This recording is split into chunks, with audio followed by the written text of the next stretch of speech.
Chapter 7. The Land of Milk and Honey. When I, Josh, catch the scent of strawberries on a summer breeze, I'm instantly reminded of my grandmother.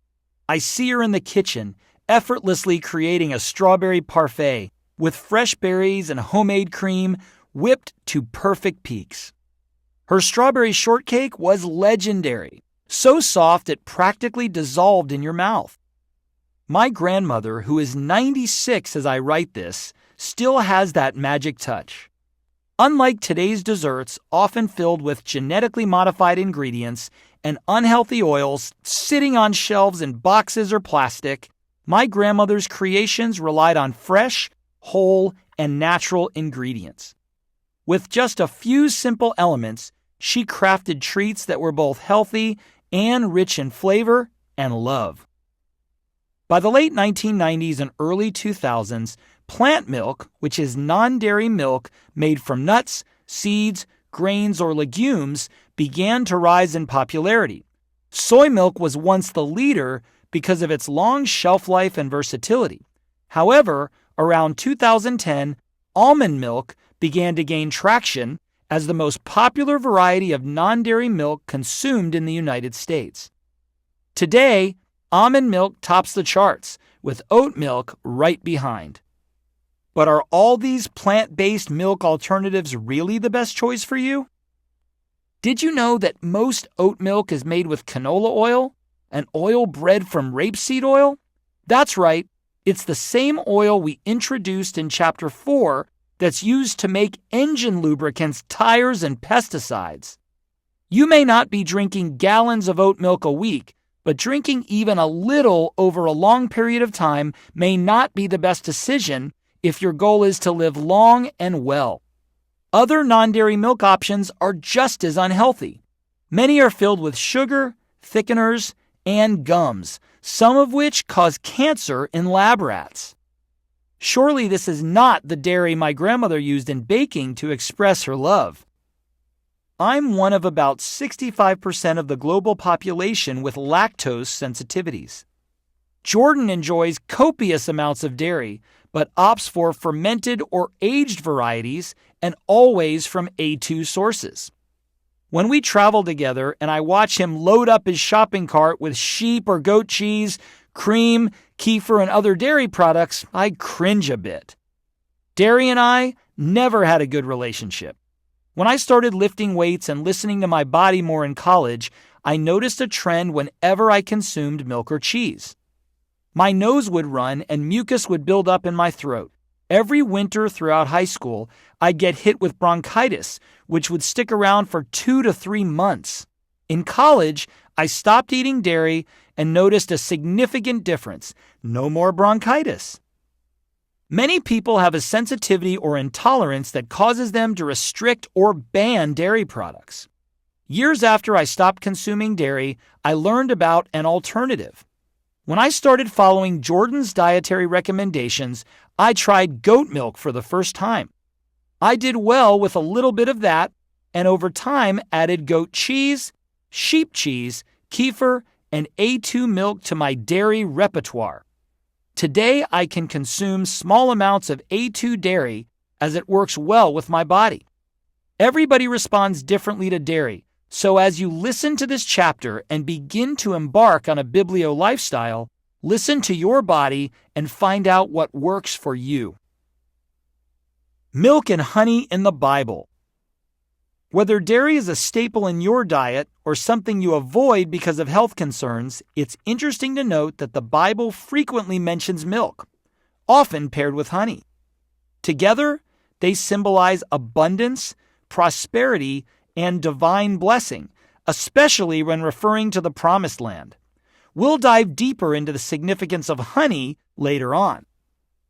So I have come down to rescue them from the land of the Egyptians, and to bring them up out of that land into a good and spacious land, a land flowing with milk and honey. Exodus chapter 3, verse 8. But I said to you, you will possess their land. I will give it to you as an inheritance, a land flowing with milk and honey. I am the Lord your God, who has set you apart from the nations. Leviticus chapter 20, verse 24. Hear, Israel, and be careful to obey, so that it may go well with you, and that you may increase greatly in a land flowing with milk and honey, just as the Lord, the God of your ancestors, promised you. Deuteronomy chapter 6, verse 3. Milk coming directly from sheep and goats, fresh and in fermented or cultured form, such as curds, was a staple in the Bible. He then brought some curds and milk and the calf that had been prepared and set these before them.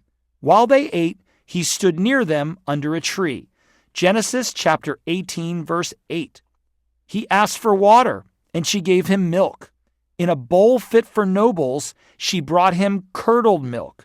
Judges chapter 5, verse 25. You will have plenty of goat's milk to feed your family and to nourish your female servants. Proverbs chapter 27, verse 27. This pair is also mentioned in an ancient messianic prophecy. Isaiah chapter 7, verse 15 says, he will be eating curds and honey when he knows enough to reject the wrong and choose the right. Biblical and other primitive societies understood the incredible value of dairy products. Butter and cream provided a treasure trove of vitamins, enzymes, and fats that promoted healthy bodies and long life, something my almost 100-year-old grandmother knew about. But much like the fruit and bread we discussed earlier, ancient civilizations would not recognize the milk that most Americans consume today. Dairy's dark side. Most modern milk packaging features two words on the carton: pasteurized and homogenized. Pasteurization, a process pioneered by Louis Pasteur in 1856, was initially developed to prevent the spoilage of wine and beer by targeting specific microbes responsible for fermentation and spoilage. Pasteur's groundbreaking work laid the foundation for understanding the role of germs in disease. When it comes to milk, pasteurization involves heating the milk to a specific temperature for a set period to kill harmful bacteria. Makes sense, right? Until you realize that this process destroys all of the beneficial organisms in milk, including 140 enzymes, which are considered the final test for successful pasteurization. Pasteurization also alters vital amino acids, reducing our ability to access the protein, fats, vitamins, and minerals in milk.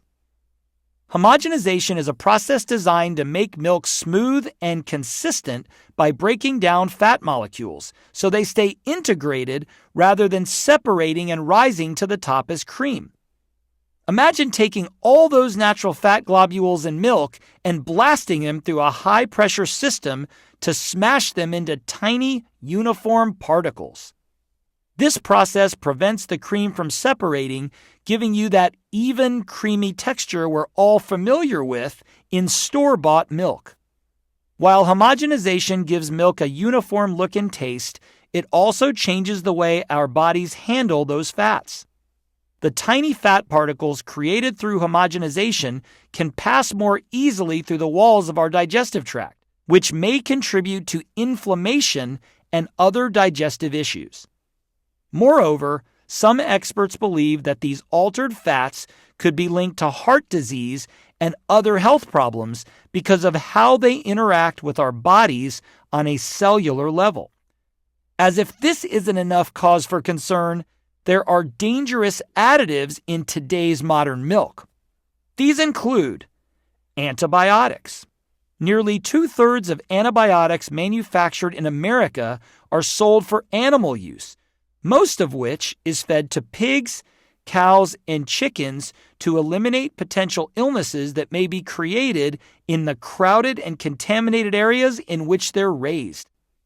A study published in Public Health Nutrition found residues of antibiotics in 60% of non-organic milk samples tested, with some residues exceeding federally allowed limits. Overuse of antibiotics leads to resistance, which creates stronger bacteria to produce a range of diseases. Hormones. Mainstream American milk often comes from cows treated with the synthetic growth hormone RBST. This hormone heightens milk production, but also increases the risk of infections and reduces fertility. Countries like New Zealand and Australia have banned the use of RBST. Despite these concerns, there is no conclusive evidence showing that RBST affects humans who consume milk from these cows. However, we believe that dairy from cows supplemented with synthetic growth hormones is unnatural and potentially unhealthy. Pesticides. Studies have shown that conventional milk can have significant levels of pesticides such as chlorpyrifos, atrazine, and permethrin. Chlorpyrifos, found in 59% of conventional milk samples, is linked to developmental issues in children. While pigs earn the championship trophy for eating anything and everything, many dairy cows don't fall too far behind.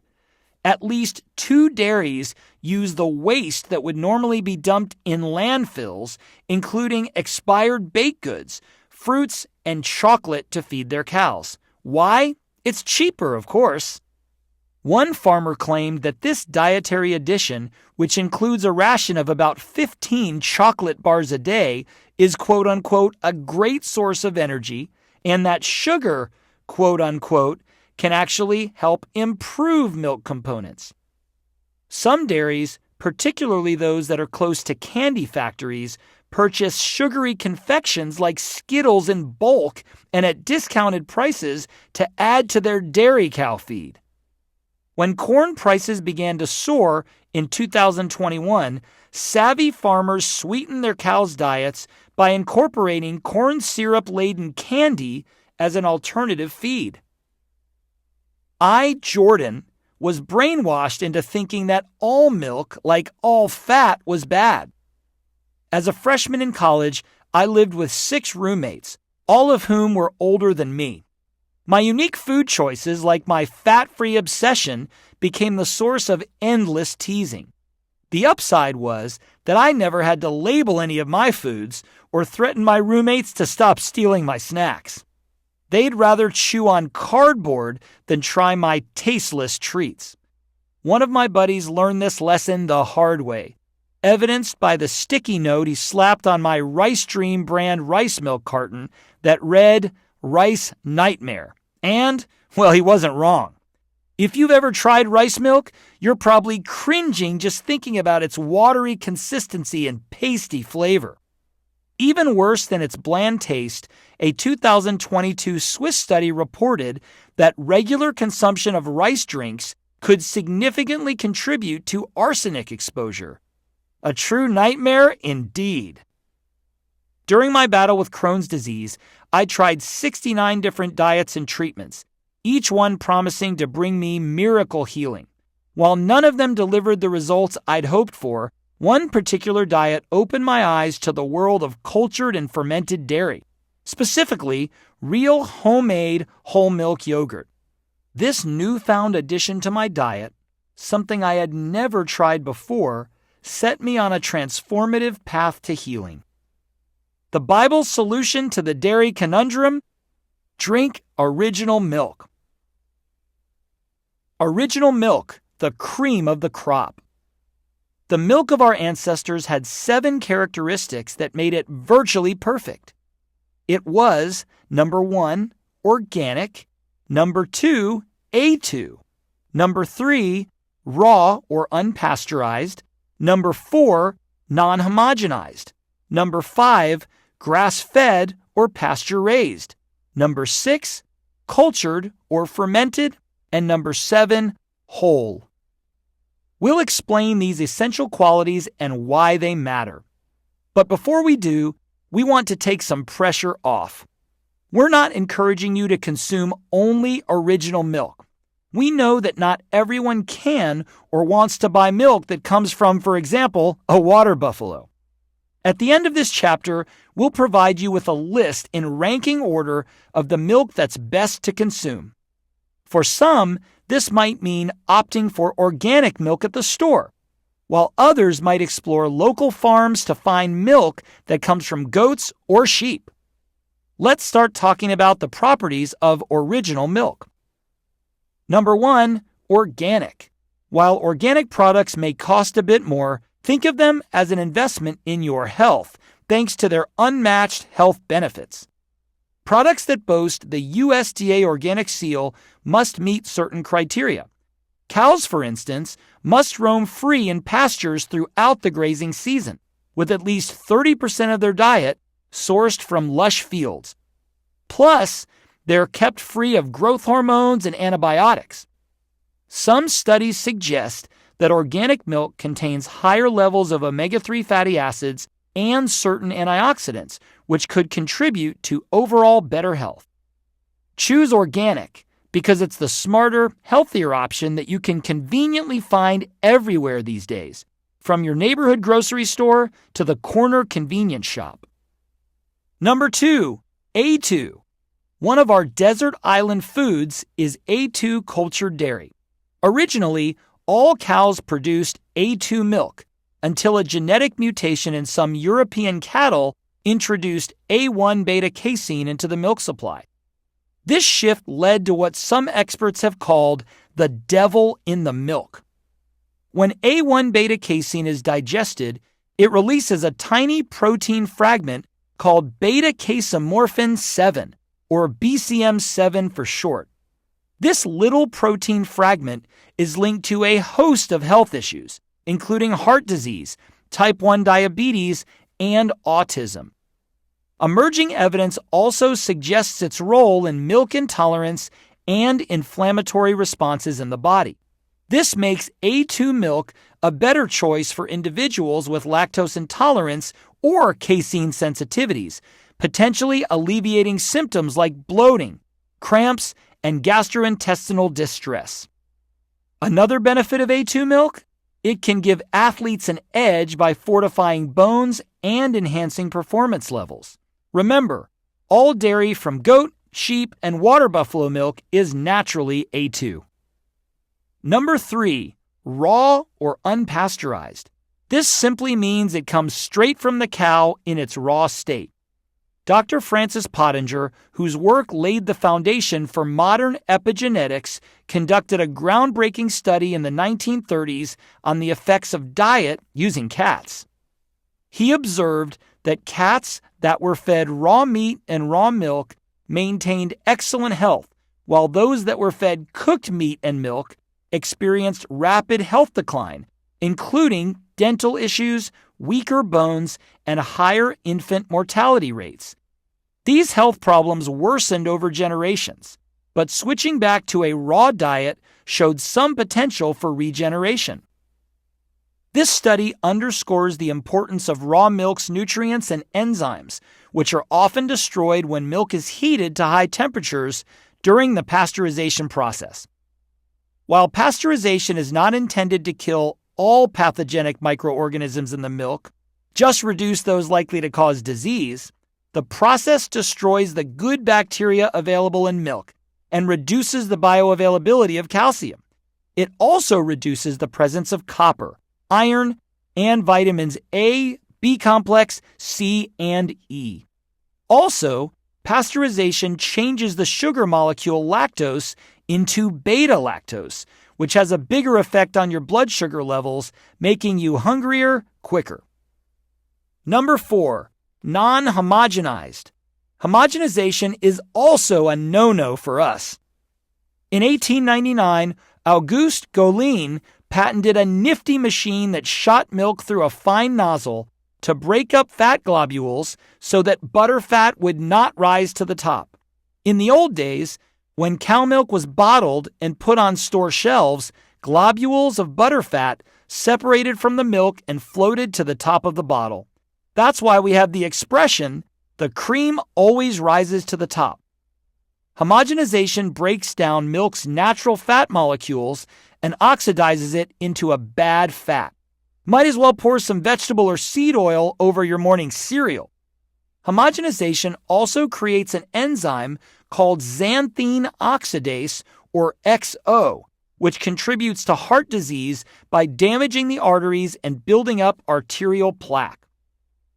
Raw milk provides important enzymes, good bacteria, and antibodies that are crucial to digestive support and overall good health. Rich in cancer-fighting CLA, it also increases metabolism. It also contains lactic acid bacteria that can kill certain pathogens and thereby prevent disease and provide more calcium, magnesium, phosphorus, and sulfur than pasteurized homogenized dairy. For almost 40 years, Dr. Charles Porter used raw milk to successfully treat more than 18,000 patients with ulcerative colitis, irritable bowel syndrome or IBS, and other digestive issues and illnesses. He documented this journey in a book called Milk Diet as a Remedy for Chronic Disease, and wrote, "I have never ceased to advocate the milk cure, and of the thousands of cases of chronic disease that have taken the treatment in the manner I recommended, I do not know of one person who has regretted it. I do not know of one that was not benefited." One of the founders of the Mayo Foundation, Dr. J.E. Crew, prescribed raw milk during more than 15 years of practicing medicine. He highlighted its miraculous properties over conventional treatments when he surmised that the results obtained in various types of disease have been so uniformly excellent that one's conception of disease and its alleviation is necessarily changed. When sick people are limited to a diet containing an excess of vitamins and all the elements necessary to growth and maintenance, they recover rapidly without the use of drugs and without bringing to bear all the complicated weapons of modern medicine. It's not any milk that does a body good, it's original milk. Are you convinced to buy raw milk yet? Great. But just know that, believe it or not, selling raw milk is illegal in 24 states as of the time of reading this audiobook, although you can purchase it for pet consumption. Especially with this caveat. Are you wondering if raw milk is dangerous? The short answer is no, if and only if you acquire it from a reputable source. We don't suggest drinking raw milk from a commercially raised cow that's been injected with growth hormone and fed a corn-based diet that's been sprayed with pesticides. That's not just dangerous, it's stupid. A great resource to find raw milk sources in your area is the website realmilk.com. Make sure to ask the farmer if the cow milk is grass-fed or A2. Need more options? When I, Jordan, was recovering from my battle with Crohn's, I was introduced to goat milk. While it's not very popular in the Western world, goat milk is actually one of the most widely consumed milk drinks globally, and for good reason.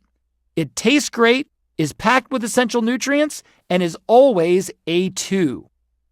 Sheep milk is another fantastic choice loaded with health benefits. Just 1 cup offers more calcium, carbohydrates, and protein than goat milk. Plus, it's packed with vitamins and minerals like vitamin B12, vitamin C, folate, and magnesium, outshining both goat and cow milk. Water buffalo milk is my, Jordan's, favorite dairy of all. While difficult to find in the States, water buffalo dairy is always A2 and rich in protein, healthy fats, and minerals. It is also delicious and can be found in the form of soft and hard cheeses, as well as yogurt in natural groceries and specialty stores. Number 5, grass-fed or pasture-raised. Our biblical ancestors enjoyed milk that came from cows, goats, or sheep that were strictly grass-fed and pasture-raised. This means the cattle are free to roam around under the open skies. They are not crowded in small pens inside commercial feedlots, and they eat only what they were meant to, grass. Many animals today are confined in pens and fed foods that are deficient in omega-3 fatty acids and abundant in omega-6 fatty acids. Grass-fed animals produce healthier milk and higher amounts of nutrients such as CLA and vitamins A, D, E, and K. Number 6, whole. If God wanted us to consume skim or low-fat milk, He would have put a cream separator on the udder of a cow, goat, or sheep. Furthermore, full-fat or whole milk products from grass-fed cows contain up to 5 times as much CLA as milk from standard grain-fed cows. When purchasing any dairy product, milk, cheese, yogurt, or kefir, choose the full-fat version because the fat in dairy is crucial for calcium absorption. And number 7, cultured or fermented. What happens if you leave a glass of non-organic milk from the grocery store on your kitchen counter for a few days at room temperature? You guessed it, it spoils. Eventually, your kitchen and then your whole house will start to smell putrid. This is because the good probiotic organisms were zapped when the milk was heated during the pasteurization process, and the lack of refrigeration has caused the milk to go bad. Raw milk, conversely, doesn't spoil when you leave it out. It simply changes. When left out at room temperature, raw milk naturally ferments and transforms into clabbered milk. This process occurs as beneficial lactic acid bacteria present in the milk consume lactose and produce lactic acid, which thickens the milk and gives it a tangy flavor. The clabbered milk can then be used as a starter culture for making kefir, a fermented milk drink, or cheese. The natural fermentation not only enhances the milk's flavor, but also introduces beneficial probiotics. The best dairy products are the lacto-fermented kind. Yogurt, kefir, hard cheeses, cultured cream cheese, cottage cheese, and cultured cream.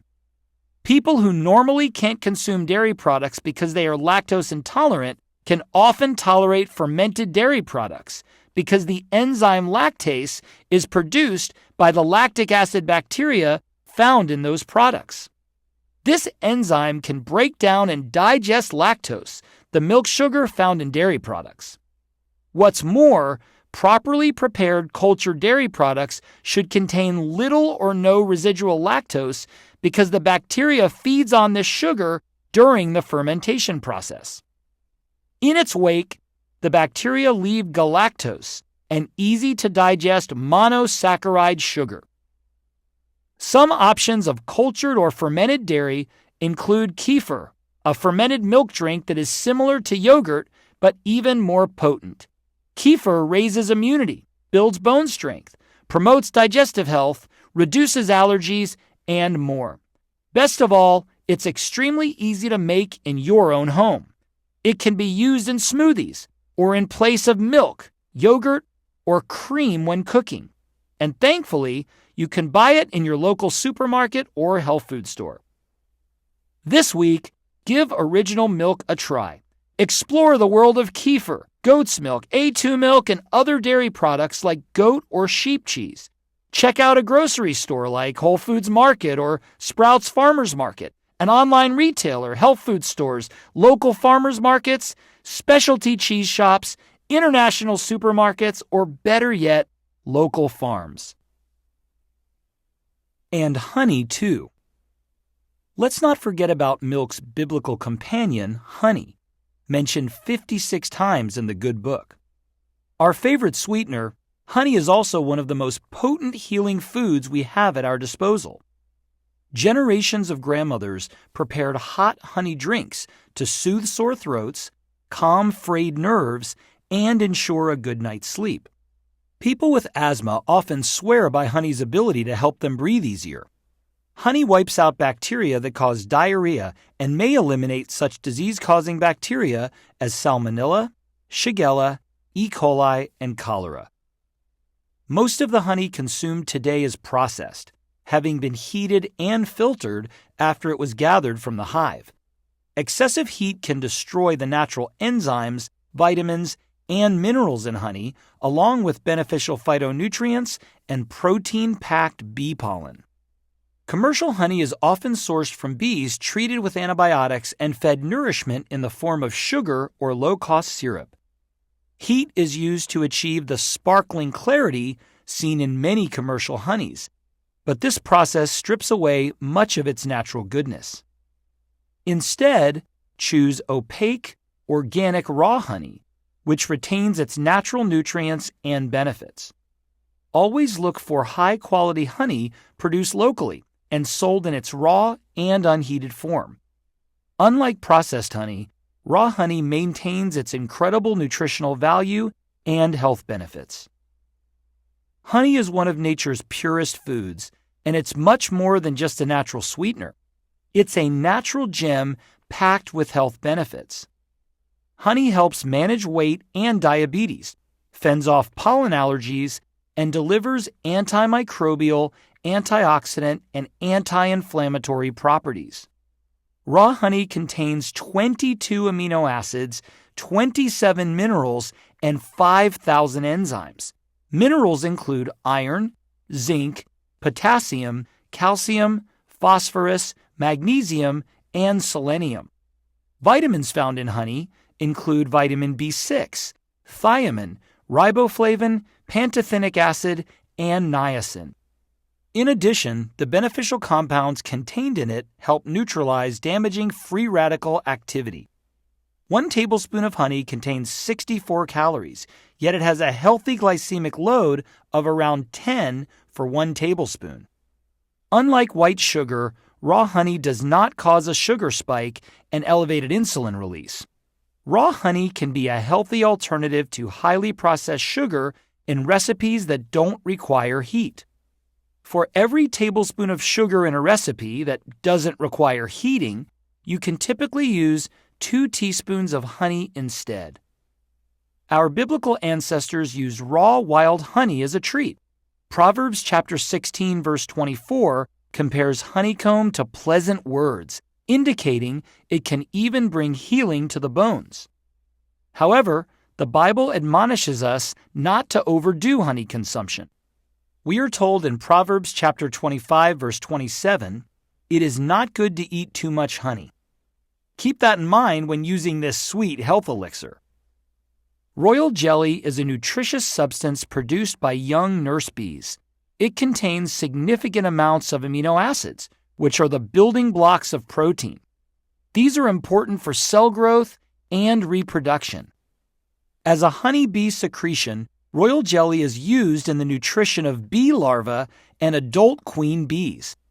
Just like honey, royal jelly is used for several health reasons: as a natural asthma remedy, to promote healthy bone development, as an age-defying treatment, and to boost the immune system, to name a few. It's even been noted as a possible way to inhibit cancer growth. What are the benefits of royal jelly? Compared to honey, this product has not been studied nearly as extensively. Anecdotal evidence and limited studies suggest that its benefits may include antioxidant and anti-inflammatory effects, kidney, pancreatic, and liver disease assistance, promoting healthy skin, boosting energy, healing wounds, and providing infertility, bone, diabetic, and digestive support.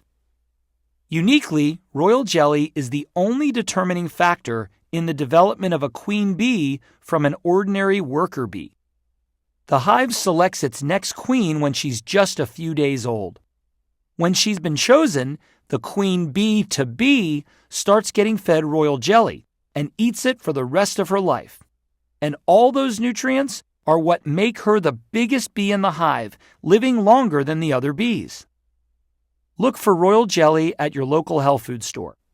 Royal jelly comes in several forms, including raw, freeze-dried, gel-like, and topical. Propolis. Honey and royal jelly are not the only bee-derived superfoods. Have you heard of bee glue? We're talking about propolis, a resinous substance collected by honeybees from tree buds, sap flows, and other botanical sources. This truly therapeutic substance guards beehives against intruders and can also help fend off and treat all kinds of unwanted health conditions.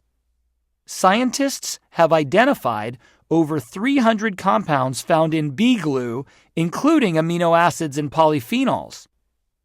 Propolis has been used medicinally by humans since ancient times. This isn't surprising once you know that bee propolis has antimicrobial, antioxidative, and anti-ulcer benefits. Feel a cold coming on? Try some bee glue. Scientific studies have shown that propolis extracts may naturally prevent and shorten the duration of the common cold, which can often include a dreaded sore throat. Propolis has been found to have anti-tumor properties. A 2016 study evaluated the effects of propolis extracts from the northern region of Thailand on cancer cell growth. All the extracts showed high antioxidant activity as well as high phenolic and flavonoid content. Overall, the propolis extracts showed anti-cancer activities and extended the survival time of animal subjects who already had tumors. This study concluded, from these findings, it is evident that propolis extracts can be considered as a naturally obtained agent extremely useful in cancer treatment.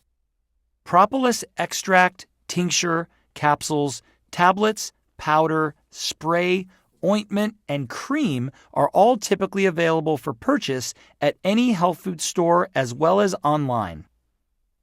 Bee pollen. Did you know that bee pollen contains almost all the nutrients required by the human body to thrive?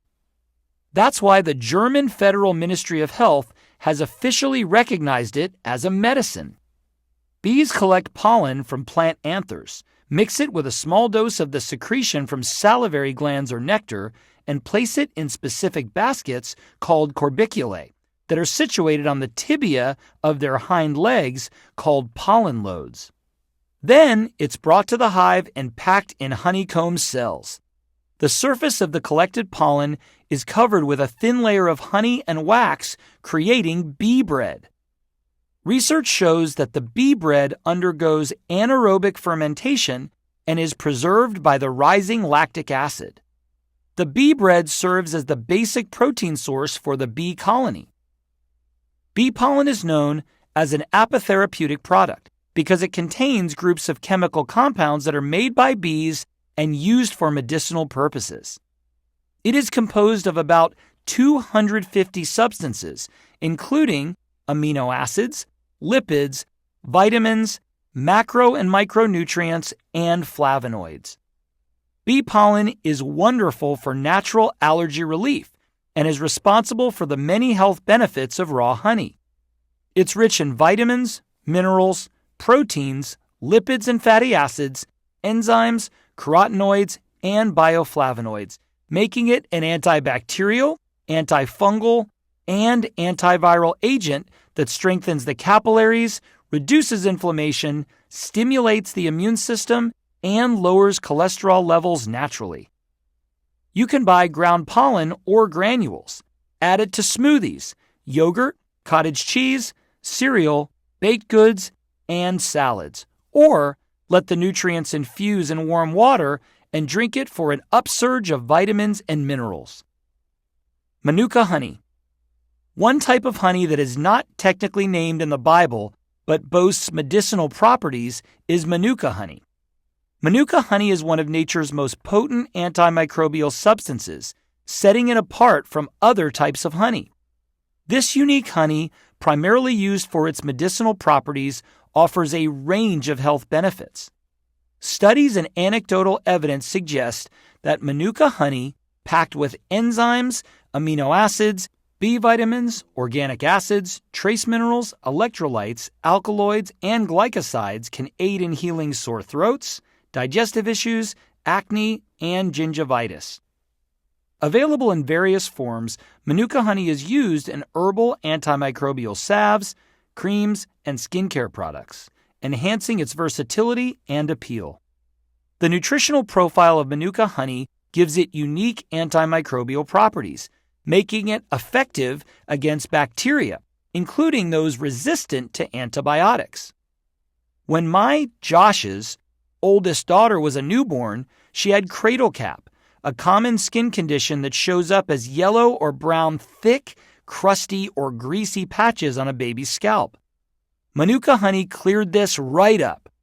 We suggest applying Manuka honey topically as well as consuming it orally. Don't cook with it, though, or add it to hot beverages like coffee or tea. By including the right kinds of milk and honey in our diets, we draw inspiration from the wisdom of our ancestors, who recognized the value of these super natural foods. Step out of your comfort zone and try some of these biblical treats. Your body will thank you for it. Take action now. Consume milk according to the following list, starting with the best option at number 1. Number 1. Raw organic A2 milk. Try your local farmer's market or find a supplier at realmilk.com. Number 2. Organic A2 fermented milk from a health food store. Examples include goat milk kefir and sheep milk yogurt. Number 3. Organic A2 milk found at your health food store. Examples include goat milk, sheep milk ice cream, or A2 cow milk or cream. Number 4, organic full-fat milk or creamer. Replace processed cheese, yogurt, and other dairy products that you currently consume with the lacto-fermented kind, such as yogurt, kefir, hard cheeses, preferably aged, cream cheese, cottage cheese, and cultured cream. You can shop for them at natural food supermarkets in certain states, but the best sources of raw cultured dairy are found at local farms. We recommend yogurt not made from cow milk, but derived from goat milk and sheep milk, or specifically labeled as A2. Start using organic raw honey as a sweetener and sugar substitute.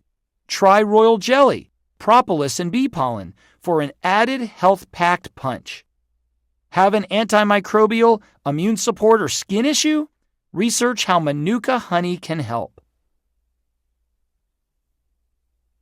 Chapter 8. Meat as Medicine. In today's cultural conversation about eating well, there are a lot of mixed messages about meat. You've probably heard or even said yourself statements like, hamburgers are bad for the environment, or red meat isn't good for your heart. Veganism and vegetarianism are often presented as the healthier options. However, we're here to advocate for the benefits of eating meat. Let us explain why and how incorporating meat into your diet can be a nutritious, ethical, and environmentally responsible and even beneficial choice. Recently, a friend of Josh's, wife approached me for health guidance.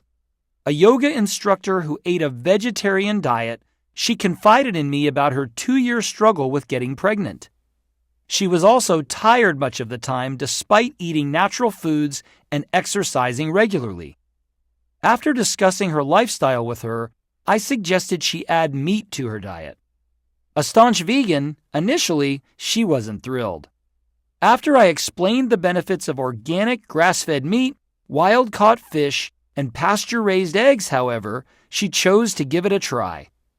2 months later, she followed up with great news. This yoga instructor had never felt better. She told me she had more energy and felt like a new person. About 9 months later, she was pregnant. Now, I'm not saying she got pregnant because she started eating hamburgers, but there was definitely a connection. This woman wasn't the only one I've coached with similar struggles. Over the years, I've counseled many vegetarians and vegans who avoid animal foods because of a variety of concerns, including animal welfare, environmental impact, and health risks such as heart disease, cancer, and diabetes. Yet, these same people often have iron, protein, and vitamin B12 deficiencies, which take a significant toll on their health. Michaela Peterson, the daughter of Dr. Jordan Peterson, renowned clinical psychologist, professor, and best-selling author, has been vocal about her dietary lifestyle choice. Peterson was 7 when she was diagnosed with juvenile rheumatoid arthritis. This illness progressively worsened and led to multiple joint replacements in her teenage years. Alongside arthritis, she had chronic fatigue, depression, obsessive compulsive disorder, or OCD, hypersomnia, rashes, asthma, autoimmune disease, and numerous other health issues that severely impacted her quality of life. It was only when she started experimenting with her diet that she found relief. It took some time, but thanks to her consuming only meat, salt, and water, alongside a subsequent diagnosis of a genetic predisposition to certain bacteria and mold, Michaela's symptoms subsided. For the first time in her life, she began to thrive. She's been on this carnivore diet, or what's commonly called the lion diet, since 2017. Jordan Peterson was influenced by his daughter to try the lion diet, which similarly resolved his health issues of depression, gastroesophageal reflux disease, or GERD, fatigue, and gum disease. As a public figure, Dr. Peterson has drawn attention to the potentially radical benefits of a diet centered on meat. But the Petersons' meat-eating lifestyle is actually nothing new. For many civilizations, animal meat is the most cherished of resources. This is true for an African tribe called the Hadza, one of the last hunter-gatherer people groups on Earth. Recognizing their reliance on natural resources, they use the land they inhabit for survival. On multiple trips over the last 15 years, Eric Edmeades, WildFit founder, journeyed to northern Tanzania on a quest to discover the eating patterns of this primitive civilization. Edmeades discovered the one thing these people prize above all else: animal meat. They plan around it. They talk about it. When they're not hunting, they're making bows and arrows. From his experience, animal meat is exalted. Could it be because of its nutrient-dense and healing properties?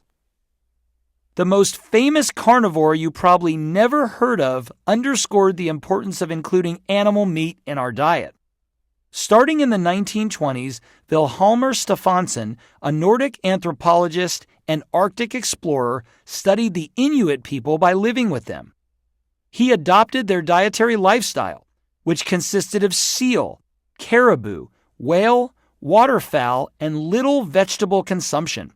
Their days were long and grueling, and yet their energy levels never waned. Stefansson noted zero existence of obesity and disease, making the Inuit the healthiest people he had ever seen. To demonstrate that a predominantly meat-based diet could foster robust health and might even be preferable, he and a colleague embarked on an experiment. They admitted themselves to a hospital for 1 year and ate only steak, roast beef, brains, tongue, and calf liver. Although medical experts warned them that they would get sick and likely die, the two men thrived. They were fitter and leaner, maintained normal blood pressure, and didn't develop any kidney or other issues, as naysayers had warned. Their experiment demonstrated that the Inuit meat-based diet works. In Stefansson's words, never felt better. Meat matters to our makeup. While admittedly a solely meat-based carnivore diet is extreme and restrictive, it's not unhealthy if done properly and for a period of time. A Harvard study followed 2,029 participants who consumed a diet that was at least 85% red meat for 14 months. The results unveiled a health jackpot: higher HDL cholesterol, balanced triglycerides, and less reliance on diabetes medications. Red meat is an excellent source of high-quality protein and essential nutrients, many of which are more easily absorbed by our bodies compared to other food sources. Animal meat is also a potent source of stearic acid, a saturated fat that helps with weight loss and mitochondrial function and does not contribute to heart disease. Perhaps the most well-known nutrient found in animal meat is protein. The word protein is derived from the Greek word proteos, which means primary or first rank. The human body requires 20 amino acids to build body organs, muscles, and nerves, and to work properly. Our physiology gives us the capacity to convert amino acids into proteins that combat invading protozoa, bacteria, and viruses. Protein-rich foods such as meat, poultry, and fish are important to good health, which is why we do not advocate a low-meat or strictly vegetarian diet. Responsible for building and repairing tissue, protein ranks as the most important nutrient that your body needs, even more important than fats and much more essential than carbohydrates. If you don't consume enough protein, your body will wither and become very weak. Protein is that important. Besides driving the engine of growth and development within your body, proteins are the building blocks of hormones, antibodies, and enzymes, and help maintain the proper acid-alkaline balance in your body. Muscles, organs, and hormones are comprised of protein. Since the human body simply does not store proteins for later use as it does with carbohydrates and to a greater extent fats, you must continually replenish the body's stores by consuming protein-rich foods. What are the best, most complete sources of protein for the body? Meat from animals, specifically grass-fed or pasture-raised beef, lamb, goat, poultry, buffalo, and venison, represent a nutrient goldmine. Just to be clear, the Biblio diet is not an all-meat diet, nor do we advocate eating one without the advice of a physician. Still, consuming animal meat more than just once or twice a week brings a host of benefits to your plate and to your body. Turns out, you don't need to reserve chewing on a juicy cut of filet mignon for a special occasion. Despite meat's bad rap over the years, and the surge in plant-based options and fear-mongering documentaries, meat consumption remains strong. In fact, about 80% of Americans call themselves meat eaters. 98% of households buy meat. The number of people trying to eat less meat has dropped by 20% since the year 2020. Meat from animals in our diets is not going anywhere. One caveat before you continue listening. When we use the term meat, we refer to organic, grass-fed, and pasture-raised animal meat. Let's explore the difference between what you might call original meat and most of what you'll find in your local supermarket. There's a crucial difference. The grass-fed and pasture-raised difference. You might not think much about what the animals you eat were fed before they reached your plate, but this is an important factor to consider. Michael Pollan, an advocate for food system reform and author of multiple books, including In Defense of Food, puts it this way: the diet of the animals we eat has a bearing on the nutritional quality and healthfulness of the food itself, whether it is meat or milk or eggs. This should be self-evident, yet it is a truth routinely overlooked by the industrial food chain in its quest to produce vast quantities of cheap animal protein. Most beef in grocery stores comes from cows that are kept in confined animal feeding operations, or CAFOs, also called feedlots, where they are fed low-cost, high-energy foods to fatten them up quickly. Their diet is grain-based, primarily corn and soy, and often supplemented with hormones. Grain-fed cows have more acidic digestive tracts, promoting harmful bacteria like E. coli. The high demand for meat leads to crowded conditions and increasing disease and subsequent antibiotic use, which contributes to antibiotic resistance in humans. These are just a few of the unsettling realities behind the scenes of your average steak or burger. About 97% of calves are fattened at CAFOs. Feedlots may be efficient, but that efficiency comes with a horrifying price tag for these animals' health, including feedlot bloat, which can lead to suffocation and the ultimate death of the animal. Overcrowding, poor sanitation, and nutritional deficiencies are just a few issues that come with feedlots, not to mention the negative environmental impacts. For example, the production of large amounts of manure in confined spaces can lead to water pollution if not properly managed. Additionally, feedlots can contribute to air pollution through the release of methane and ammonia. Finally, only 5% of feedlots can accommodate more than 100 cattle, yet these large-scale operations are responsible for producing 80 to 90% of all grain-finished beef. In contrast to these feeding practices, grass-fed beef comes from cattle that, as the name implies, graze on natural pastures, which leads to better health for the animals and higher nutritional quality in the meat. Cows were created to eat grass, not grain. A grass-fed diet may lead to less weight gain, but it provides better nutrition and healthier fats, and is less likely to contain antibiotics and hormones. A 2015 Consumer Reports study showed that grass-fed beef has fewer antibiotic-resistant bacteria and less overall contamination compared to conventional beef. Studies also show that grass-fed beef contains less fat, less cholesterol, twice as much CLA, and a higher concentration of omega-3 fatty acids, which leads to a more favorable omega-6 to omega-3 ratio compared to grain-fed beef. Grass-fed beef production may face challenges like higher costs, fewer processing facilities, and consumer concerns about taste and texture differences, but the nutritional benefits outweigh the alternatives. I'm sure you know someone who believes that eating meat is bad for the environment. But with grass-fed cattle, the opposite is true. Grass-fed cows actually reduce greenhouse gas emissions and improve pasture ecosystems.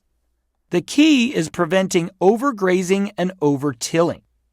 Perennial pasture with a mix of grasses, legumes, and forbs develops deep root systems, sometimes reaching up to 12 feet, which help break up compacted soil, build topsoil, and sequester carbon.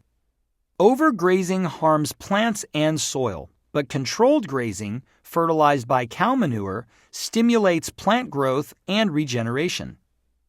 Owning and having raised regenerative livestock for 16 years, we've learned firsthand that these animals are critical to the ecosystem as they provide natural fertilization.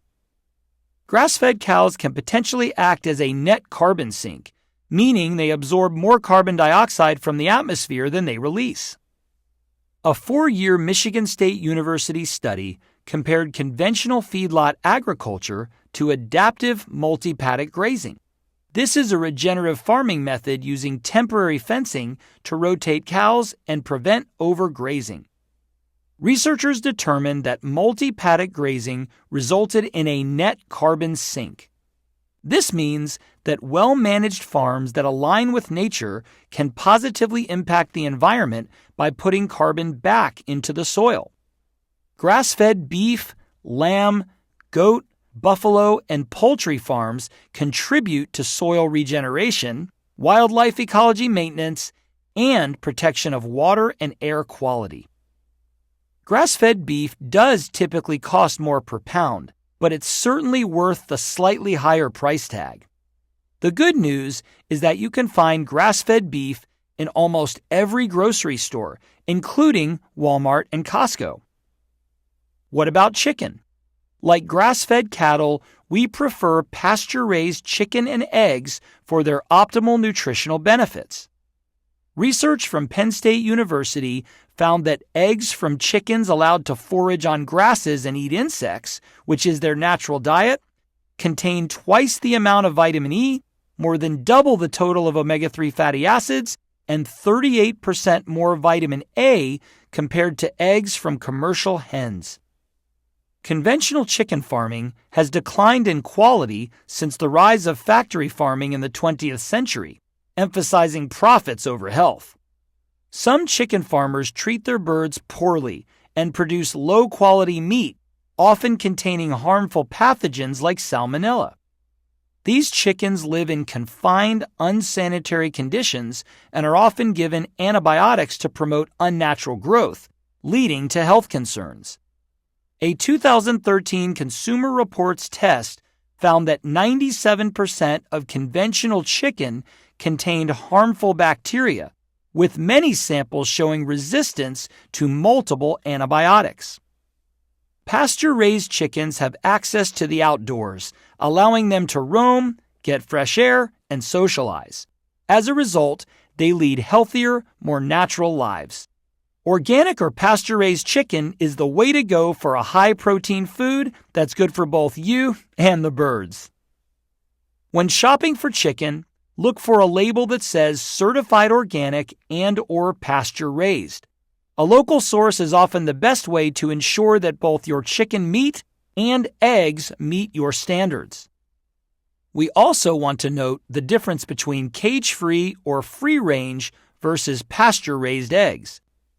Cage-free eggs come from a hen that had more room than a caged chicken, but it still was not necessarily allowed to go outdoors. Free range is also less than ideal and a bit deceptive. These animals have access to the outdoors, but only for a limited time. We can't stress enough the power of the adage, "You are what you eat," or when you eat animal-based foods, you are what they ate. The next time you pick up a pack of ground meat or chicken breasts, ask yourself, am I buying meat from an animal that has grazed on grass and not grain, been cooped up in a cage without sunlight, or had an active lifestyle outdoors? Your answer makes a difference, not only for the animal, but also for you. Hooked on fish. Fish is rich in heart-healthy fats, protein, and a megadose of important vitamins and minerals, so there's no doubt that it can be a great addition to a balanced diet. In fact, many health organizations, such as the American Heart Association, even recommend squeezing at least 2 servings into your diet per week to boost heart health and protect against disease. Omega-3 fatty acids are particularly highly concentrated in cold water fish such as salmon, sardines, herring, lake trout, mackerel, sablefish, whitefish, bluefin tuna, and anchovies, as well as in cod liver oil. Choose wild ocean-caught fish. Make sure it has fins and scales. Try entire small fish, like sardines and anchovies, 1 to 3 times a month. Studies show that eating a whole small fish reaps even more benefits than the fillets of larger ones. Unlock the power of organ meats. You learned that organ meats, also called offal, are one of our desert island foods. This food is integral to the nose-to-tail philosophy of using every part of the animal to maximize nutritional benefits and minimize waste. This approach honors the animal by ensuring that nothing is discarded. It also provides a diverse array of nutrients that are often more concentrated in organ meats when compared to muscle meats. The Maasai tribe of Eastern Africa reserves organs such as the heart or kidney for young male warriors and pregnant women. Animal organs are reasonably close in composition to human organs and glands. They contain most of the nutrients necessary for improving healthy human glandular function, much like how eating muscle meat provides protein that helps to build our own muscles. Organs have been highly valued in traditional Chinese medicine, or TCM, for more than 3,000 years. A basic tenet of TCM is that consuming organ meats from animals will benefit the same organs in your own body. Here's a glimpse into what these superfoods have to offer. Vitamin A, a formidable antioxidant. B vitamins, which help to boost energy, protect against heart disease, and keep your brain healthy.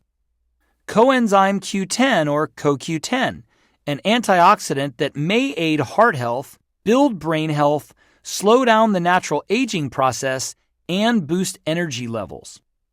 Support for a healthy pregnancy, and promotion of muscle building. Here are some of the benefits of eating organs.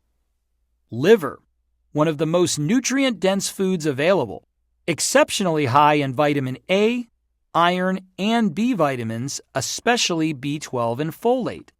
Contains compounds that help detoxify the body. increases energy and combats fatigue. Spleen, high in iron, which is easily absorbed by the body and helps with red blood cell production. Contains peptides that boost immunity, supports metabolism with a good amount of B vitamins and minerals. Heart provides the most CoQ10 of any organ, especially cow heart. Provides over 100% of the recommended daily value for vitamin B12 and over 50% of the daily value for riboflavin, along with significant amounts of niacin, iron, phosphorus, copper, and selenium. Kidney provides 1,146% of the recommended daily value for vitamin B12 and 218% of the daily value for riboflavin. Provides 228% of the recommended daily value for selenium, which is associated with prevention of certain cancer types, decreased oxidative stress, and enhanced immune function. Look for organ meats at your local farmer's market, butcher shops that practice ethical methods of raising and butchering meat, or online retailers that also subscribe to these methods. Another bonus for your wallet, you'll find that the heart, liver, and other organs are often cheaper than other cuts of meat. Go ahead and order that sirloin, grill up some chicken kebabs, and savor a hearty lamb stew. For parents, you might not toss a cooked chicken leg into your baby's crib like my grandmother supposedly did, but why not serve your kids some delicious grass-fed meatloaf or pasture-raised grilled chicken? With an understanding of how to choose ethical and nutritious meat, you can consume it and enjoy it with confidence. Take action now. Consume organic and grass-fed beef, bison, lamb, venison, goat, or water buffalo meat. About 50% of your protein intake should come from animal meat. Add grass-fed and pasture-raised chicken, small whole fish, such as sardines, and wild-caught fish, such as salmon, to your weekly diet. For a nutrient-packed food that punches above its weight, try organ meats, such as liver. Chapter 9. The Bread of Life. At the time of writing this book, I, Jordan, was in a virtual meeting with some key employees. I had logged on just after the start of a conversation between 3 team members. It went something like this. Any chance you can pop by the house and check on it over the weekend? I totally would, but I'm going out of town myself for a wedding. Are your in-laws available? No, and I'm so new at this, I'm thinking maybe I should just cancel my trip. I nodded with empathy. Whether they were talking about finding childcare or someone to walk or feed their dog when they had to leave home for a few days, I could totally relate. But then one of them offered, "Fridge works for a short trip. Just feed it when you get back." I swallowed hard. What kind of a parent was this? Calling their child or pet an it and allowing it to starve? Try drying some as a backup, another one piped up. Now I was really confused. But before my eyes rolled out of my head, I realized they weren't talking about their newborn infant or 4-legged baby. They desperately needed to find someone to help watch their sourdough starter. While many of us would rather forget the COVID pandemic, one useful trend has emerged from the months of being stranded at home: sourdough baking. Nikki and I are avid partakers of sourdough bread. Josh and Chelsea, too. Josh, can relate to the conversation Jordan joined. Early on in our sourdough adventures, Chelsea asked her mother and sister if they would stop by our house and check on our starter dough while she and I were out of town. We love sourdough. If it's something we can sourdough, we're on it. Inspired by our good friend and Grammy Award-winning country music phenom Carrie Underwood, we eat sourdough waffles, pancakes, cinnamon rolls, muffins, pizza, French toast, and, of course, bread. More than a pandemic hobby, making sourdough bread is the best way to ensure you are consuming the best that biblical grains have to offer. After all, Jesus wouldn't have used this doughy goodness as a metaphor to his identity as the bread of life if it weren't good for us. Bread in the Bible. Bread is revered throughout the Bible, emphasized in both symbolic and practical contexts. Manna from heaven. In the book of Exodus, God provides manna, a type of bread, to the Israelites as they wander in the desert. Exodus chapter 16 verse 4 states, "Then the Lord said to Moses, I will rain down bread from heaven for you. The people are to go out each day and gather enough for that day. In this way I will test them and see whether they will follow my instructions." This bread symbolizes God's provision and faithfulness. Showbread, or the bread of presence. Mentioned in Exodus chapter 25 verse 30, Leviticus chapter 24 verses 5 through 7, Numbers chapter 4 verse 7, and Chronicles chapter 2 verse 4, showbread consisted of 12 loaves of unleavened bread that remained on a table in the tabernacle and later the temple for a week. The bread represented the 12 tribes of Israel and could only be eaten by priests. Jesus as the bread of life. In the New Testament, Jesus refers to himself as the bread of life in John chapter 6 verse 35, saying, "I am the bread of life. Whoever comes to me will never go hungry, and whoever believes in me will never be thirsty."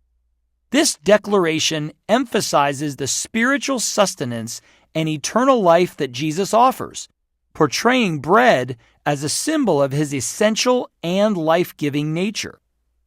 The Last Supper. During the Last Supper, Jesus breaks bread and shares it with his disciples, instituting the practice of communion. Matthew chapter 26 verse 26 tells us, "While they were eating, Jesus took bread, and when he had given thanks, he broke it and gave it to his disciples, saying, 'Take and eat, this is my body.'" This act not only signifies Jesus' impending sacrifice, but also establishes bread as a central element of Christian worship and remembrance. Breaking bread. Throughout the Bible, bread is a symbol of hospitality and community. For instance, Abraham welcomed his 3 angelic visitors with bread, showing generosity and fellowship. See Genesis chapter 18.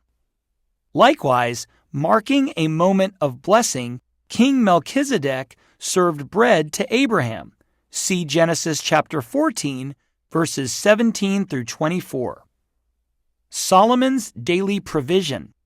Solomon ate bread every day, according to 1 Kings chapter 4, verse 22, which is part of what we call the wisest meal on earth. Feasts or festivals. Leviticus 23 outlines 7 feasts, also called festivals, that are celebrated in Hebraic culture to commemorate faith, historical events, and agricultural seasons. They also uncover clues of the coming Christ. These include Passover, which commemorates the Israelites' deliverance from slavery in Egypt and anticipates the redemption to come through Jesus Christ. The Feast of Unleavened Bread, which begins immediately after Passover and lasts for 7 days and commemorates when Israel fled Egypt and ate unleavened bread as they journeyed out of slavery. The Feast of Firstfruits, which is celebrated on the first day after the Passover Sabbath and marks the beginning of the harvest season. Fruits in this sense refers not to actual fruits, but to the bounty that comes from grain. The Feast of Weeks, which occurs 50 days after the Feast of Firstfruits, also called Shavuot or Pentecost, celebrates the end of the grain harvest. The Feast of Trumpets, also known as Rosh Hashanah marks the beginning of the Jewish civil new year and calls for self-reflection and repentance. The Day of Atonement, also known as Yom Kippur, this day marks the holiest day of the Jewish year. And the Feast of Tabernacles. This week-long festival remembers the Israelites' 40 years of wandering in the desert and celebrates the final harvest of the year, grapes, and God's provision. Could this ancient food staple, which represents divine provision and symbolizes the greatest act of deliverance in human history, be bad for us? To some people with celiac disease, gluten sensitivity, or other digestive issues, or even those who are trying to shed a few pounds, bread is literally viewed as poison. But rather than differentiating the ultra-processed or human-altered bread we know of today from ancient grains, many natural health experts and wellness influencers simply suggest that we stay away. Instead, let's consider the fact that we have tampered with the original design of bread and turned it into a food that is unhealthy for human consumption. What does this mean for you? You can eat bread, and we're going to show you how to do it the Biblio way. The consequences of modern bread baking practices. The problem with our bread today lies in the way grain is processed and turned into bread. There are 5 parts to this. Number 1, the use of ungerminated or non-sprouted grain. Number 2, hybridization, which leads to more gluten.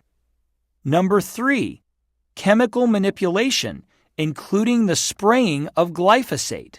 Number 4, milling to remove the bran and germ to produce white flour. And number 5, enriching with synthetic vitamins.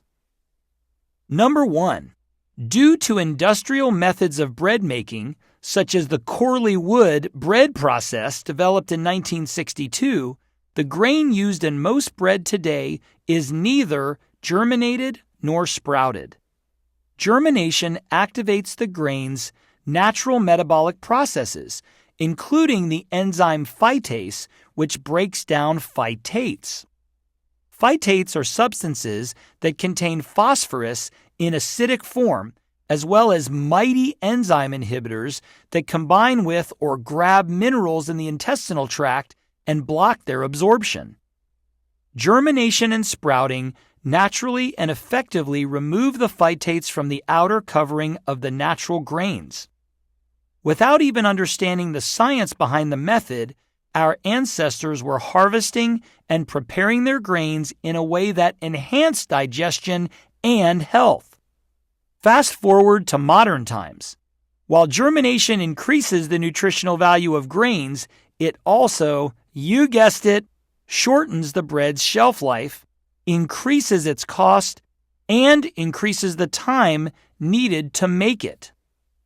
Number 2, grains have been modified or hybridized to contain more gluten. Before diving into the buzzword that gluten became in the early 2010s, let's look at modern wheat. Today's wheat primarily comes from dwarf varieties, which have been genetically bred since the 1960s. To prioritize yield, hybridization experiments have been conducted, crossbreeding plants with desirable traits through DNA technology over multiple generations. Surprisingly, this has happened without any human or animal safety tests. As new strains of wheat were developed, gluten levels increased. Gluten, a protein found in wheat, barley, and rye, acts like glue in baked goods, giving them their stretchy, chewy texture and appealing, tall, and fluffy appearance. Gluten makes bread easy on the eyes, but bad for the gut. Number 3, the plot to tamper with ancient grain thickened with the introduction of chemical mutagenesis. In 2007, BASF introduced Clearfield wheat to Canada. Clearfield wheat is a grain developed through chemical mutagenesis to tolerate the herbicide imazamox. This process involves using toxic chemicals and radiation to induce mutations, raising concerns about safety since such crops are unregulated and unpredictable. Additionally, the herbicide glyphosate, better known as the weed killer Roundup, is often applied just before and immediately after wheat harvest. This chemical is linked to gut health issues, potentially contributing to diseases such as celiac disease and IBS, as well as mental health challenges. Number 4. Grain today is stripped of its nutrition for a longer shelf life. In ancient times, flour was made by sifting, which retained the entire kernel. This includes germ, endosperm, and bran. With the invention of the modern steel roller in the 1870s, grain milling became a faster and more efficient process. Milling stripped away the germ and the bran and produced a fine white flour. This process creates a good-looking product but removes essential nutrients such as zinc and iron. Finally, ever notice the words enriched or fortified on packages of white flour? These words sound healthy, right? They may even have influenced you to buy that brand. Time to paint the true picture. These two words are hiding very unhealthy realities. When a product is labeled as enriched, it means that vitamins and minerals lost during processing have been added back in. This typically indicates that the food has been heavily processed, stripping away its natural nutrients. Adding synthetic vitamins and minerals to flour is a way for companies to fix a problem they created. When flour is fortified, vitamins and minerals that were never in the product before it was processed are added. Aren't vitamins and minerals good, you may ask? Well, yes, but not the synthetic kind. The nutrients that naturally occur in our foods are better absorbed than synthetic ones that weren't supposed to be there in the first place. Many of these synthetic nutrients can actually cause health issues such as heart disease. Folic acid, which is a synthetic version of folate that occurs in food, can be a major challenge for a large portion of the population who have a mutation in a gene known as MTHFR. When an adult, or especially a child with this gene mutation, consumes synthetic vitamins contained in enriched or fortified foods, there can be moderate to severe health consequences, including, but not limited to, cognitive and behavioral disorders. Over centuries and throughout cultures all over the world, bread has earned the title Staff of Life, but the moniker isn't so accurate when you consider modern processing practices. But wait, you may be thinking, but you told us we can eat bread. It's not sounding like it. Let's move on to the good stuff. Biblio bread, the bread of life. Since biblical times, grains have been a cornerstone of human nutrition. Stored in their whole kernel form and milled fresh, grains are packed with nutrients. To ensure that you obtain the benefits of this traditional approach, check out the 3 types of Biblio bread you want to consume: unhybridized, sprouted, and fermented or sourdough. Unhybridized grains of old. Ancient grains are unhybridized, naturally low in gluten, and nutrient dense. These include ancient types of wheat, barley, and rye. These ancient grains are typically easier to digest than wheat that's mass-produced because of their lower levels of gluten and higher levels of nutrients. This is a bonus for endurance athletes too, since they often look for a grain-like carb that's easy to digest before racing. Different types of wheat have different numbers of chromosomes. Some studies show that the ancient gluten-containing grains, such as wheat varieties, rye, and barley, have fewer chromosomes and tend to contain lower levels of gluten, avoiding the sensitivities many of us experience. Let's take a closer look. Rye. A grain packed with vitamins and nutrients, rye is versatile and can often be used to replace other flours when used in baking. Rye flour adds a hearty, deeply rich flavor while supplying your body with major health benefits, such as helping to prevent and fight a slew of health problems, including high blood pressure, obesity, diabetes, and cancer.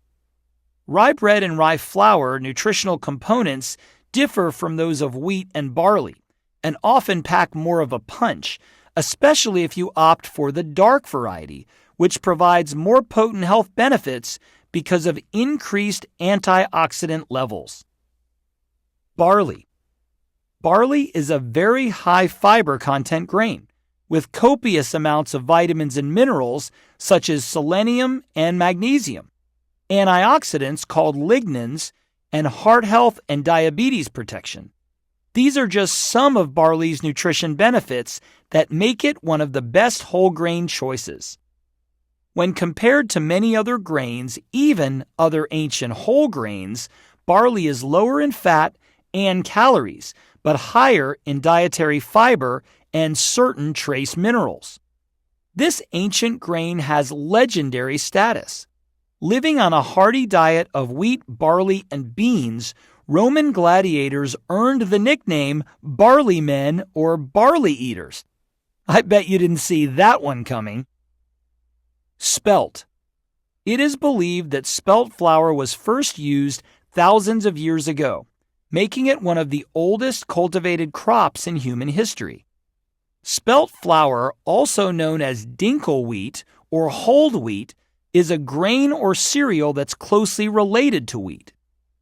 Although it does contain gluten, it seems to be tolerated more easily than wheat. Plus, it's an excellent source of nutrients and can easily be used in common baked goods and pastries. According to a study published in the Journal of Agriculture and Food Chemistry, when compared to wheat flour, spelt flour has higher levels of copper, iron, zinc, magnesium, and phosphorus. A word of caution: stay away from white spelt flour, which has had the germ and bran removed. Stick with whole spelt flour instead. Einkorn. Known as mother wheat, this type of flour is the most ancient wheat, dating back to biblical times. Einkorn offers many essential nutrients and trace minerals, such as protein, iron, dietary fiber, thiamine, and several other B vitamins. It also contains a significant amount of the antioxidant lutein. Einkorn retains more nutrients during processing compared to other grains. It can replace whole wheat flour in most recipes, although it may produce a different, nuttier texture. If you are sensitive to gluten, try these naturally gluten-free flours: coconut flour, oat flour, sprouted corn flour, tapioca flour, sorghum flour, cassava flour, millet flour, rice flour, almond flour, chickpea flour, arrowroot flour, and buckwheat flour. The superiority of sprouted bread. Sprouted grain bread is made from germinated whole grains, which are grains that contain the whole seed, the bran, the germ, and the endosperm. The sprouting process breaks down the carbohydrates and proteins in the grain, which may make it easier to digest and absorb nutrients. Grains are soaked in water until they begin to grow sprouts.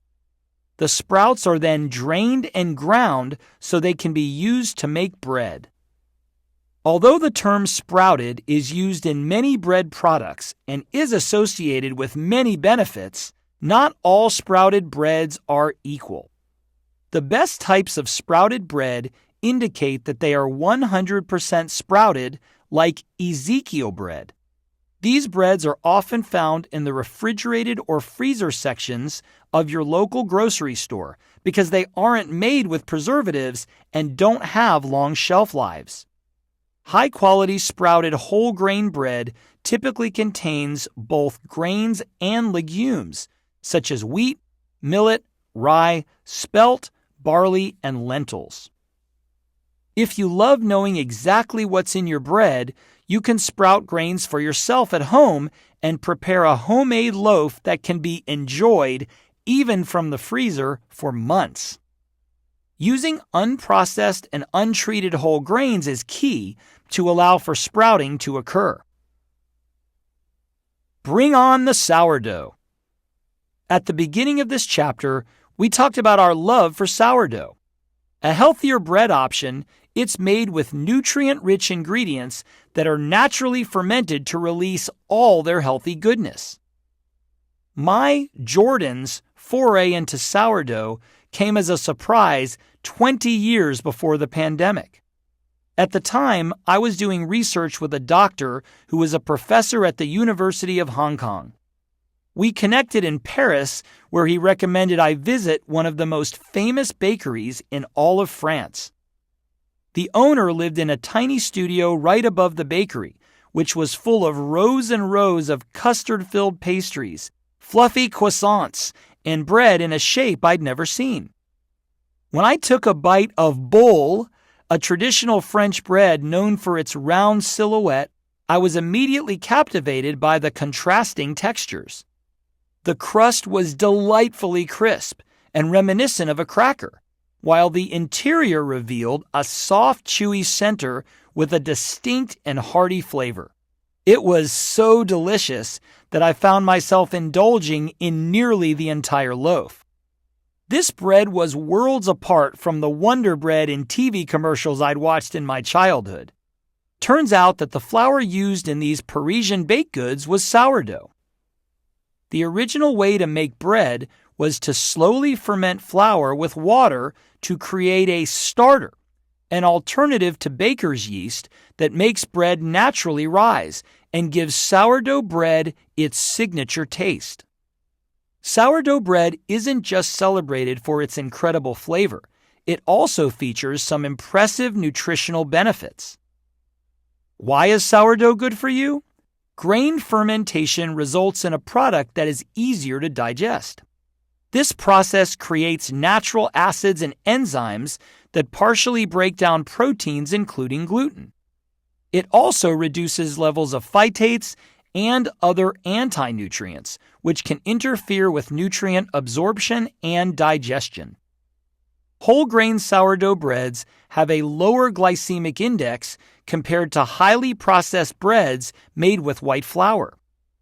This makes them a better choice for those following a Mediterranean diet, as they provide filling dietary fiber. Sourdough bread can contribute to weight management by promoting higher satiety or fullness, which helps control overall food intake. Whole grain sourdough is high in fiber and essential nutrients such as selenium, folate, thiamine, manganese, niacin, and iron. The fermentation process improves the absorption of these nutrients and amino acids, which are vital for red blood cell production, energy metabolism, and immune system support.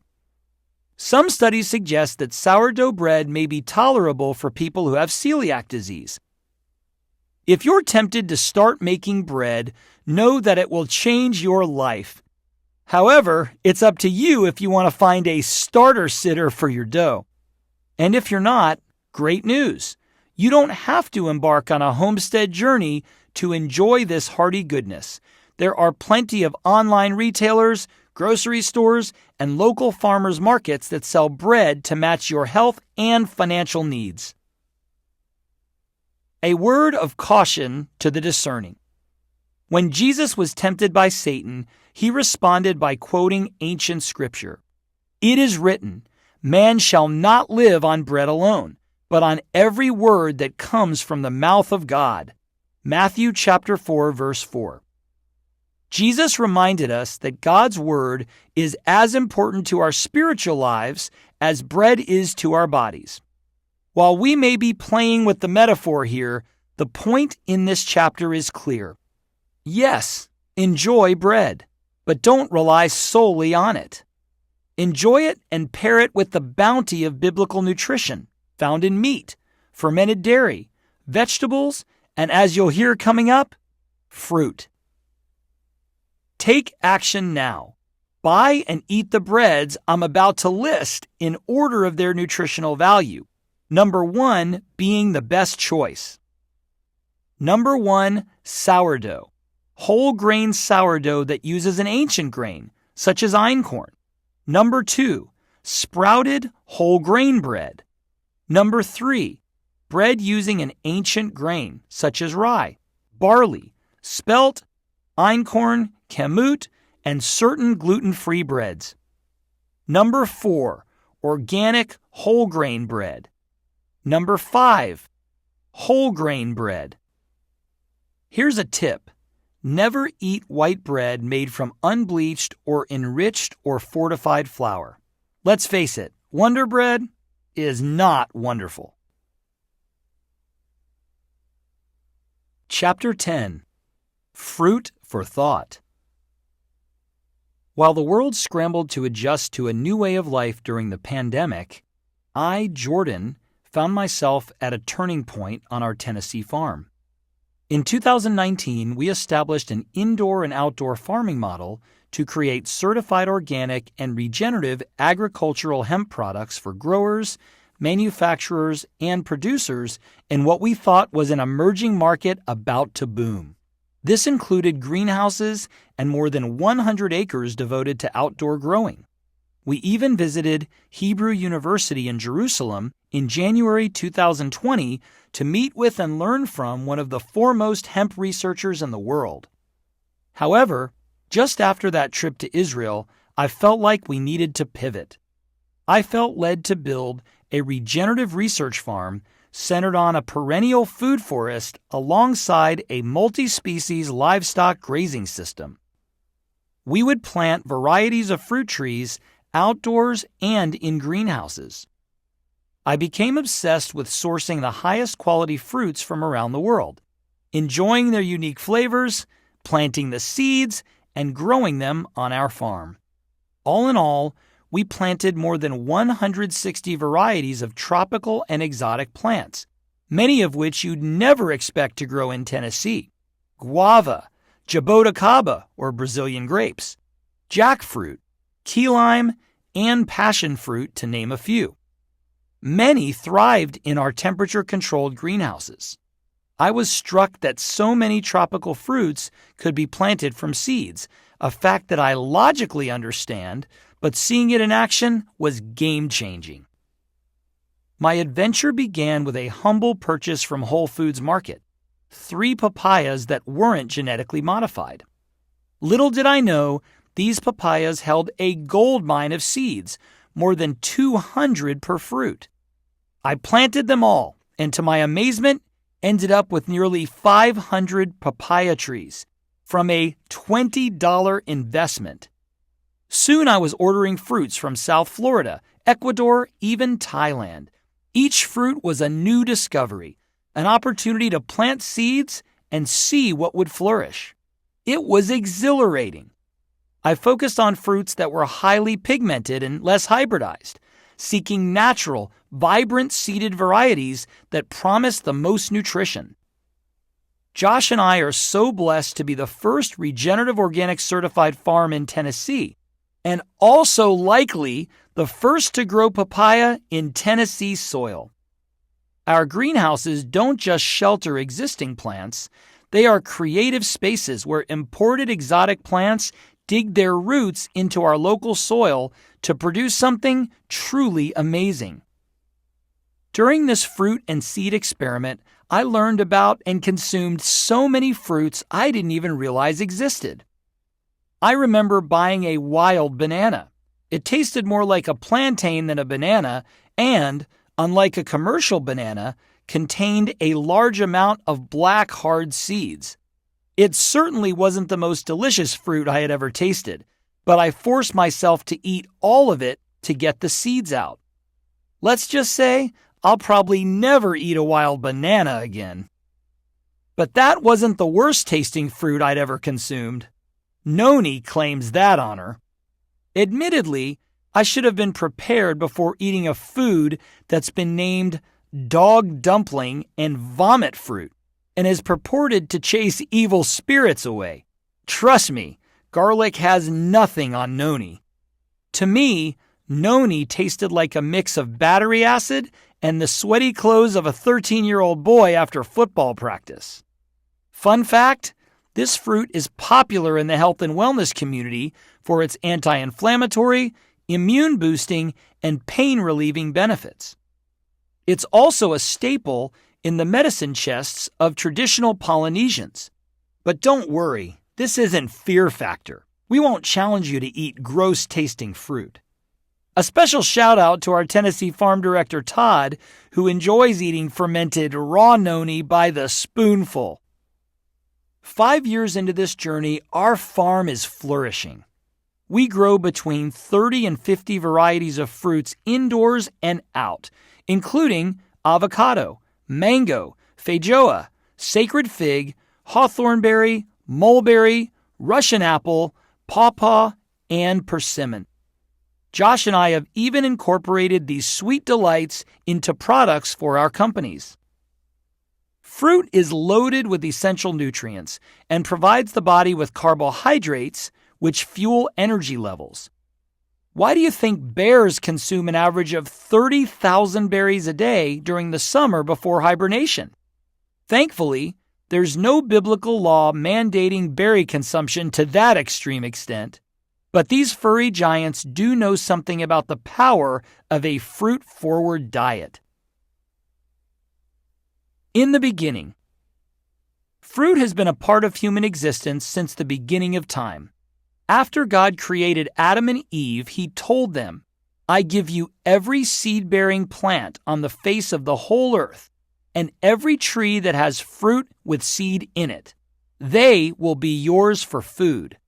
Genesis chapter 1, verse 29. As you probably expected, the first perennial food forest did not showcase the kinds of fruits displayed in grocery store produce sections. Fruit has deviated from God's original design. We'll get there in a minute.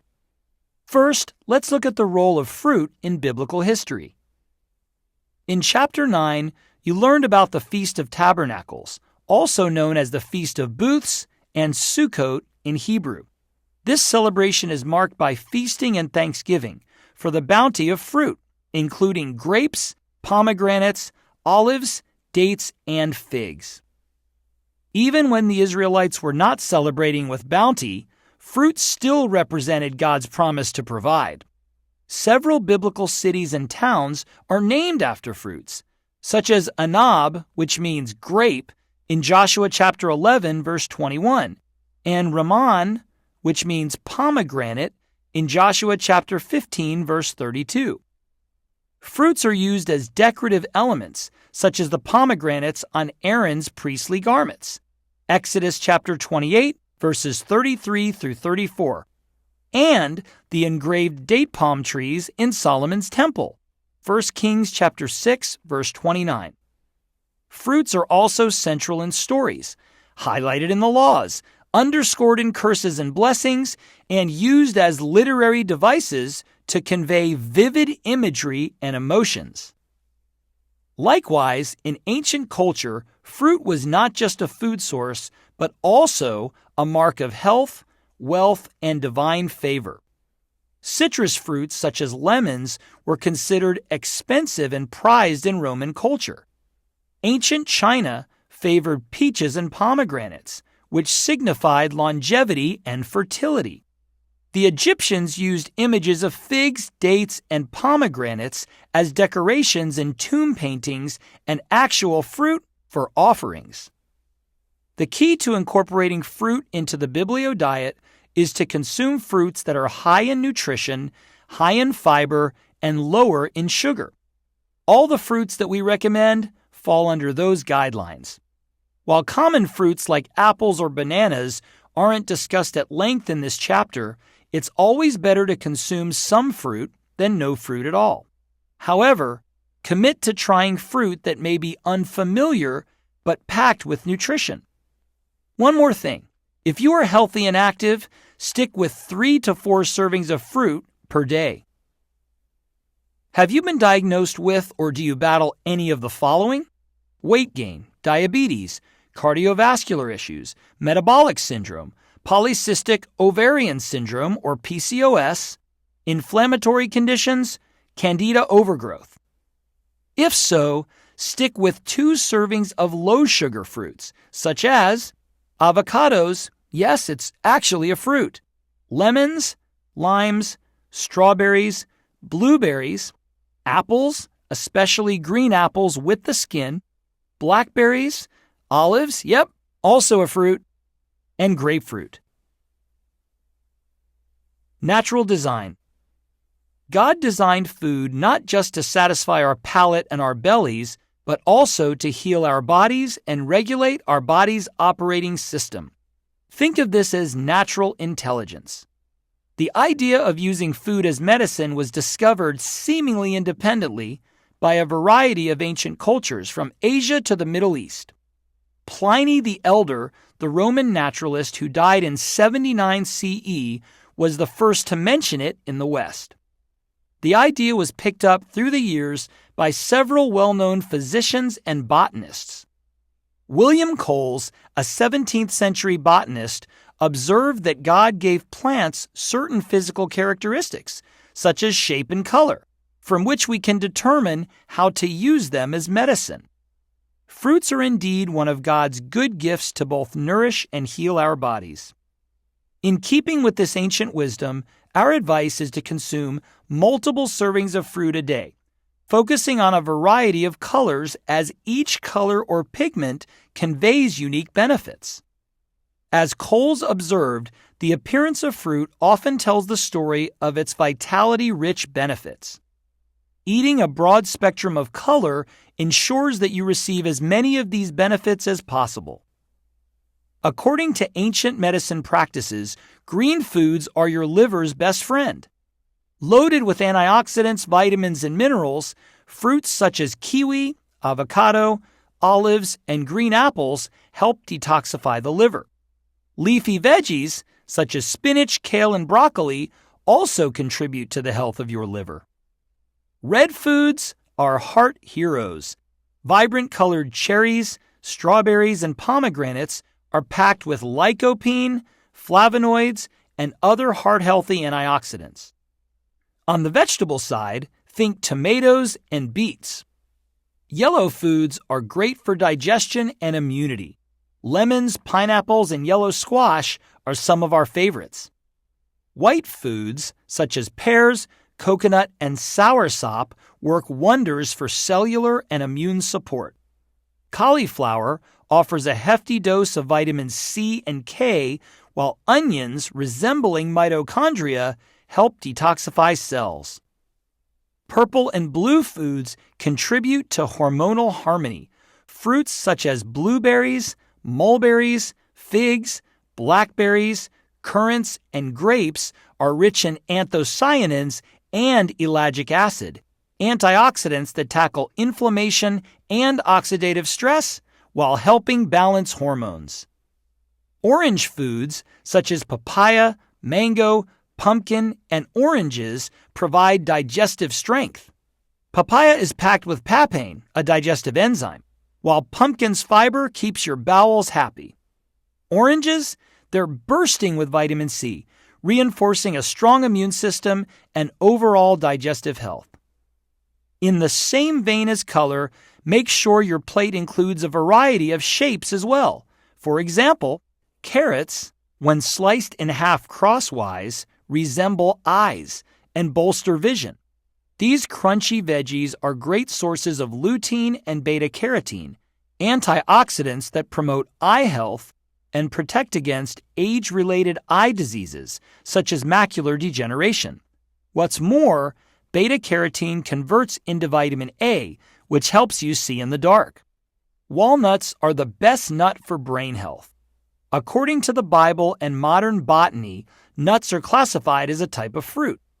The first biblical reference to nuts as fruits appears in Genesis chapter 43, verse 11, along with other edible products of a tree. Research in mice with Alzheimer's has shown that a walnut-heavy diet improves memory and learning.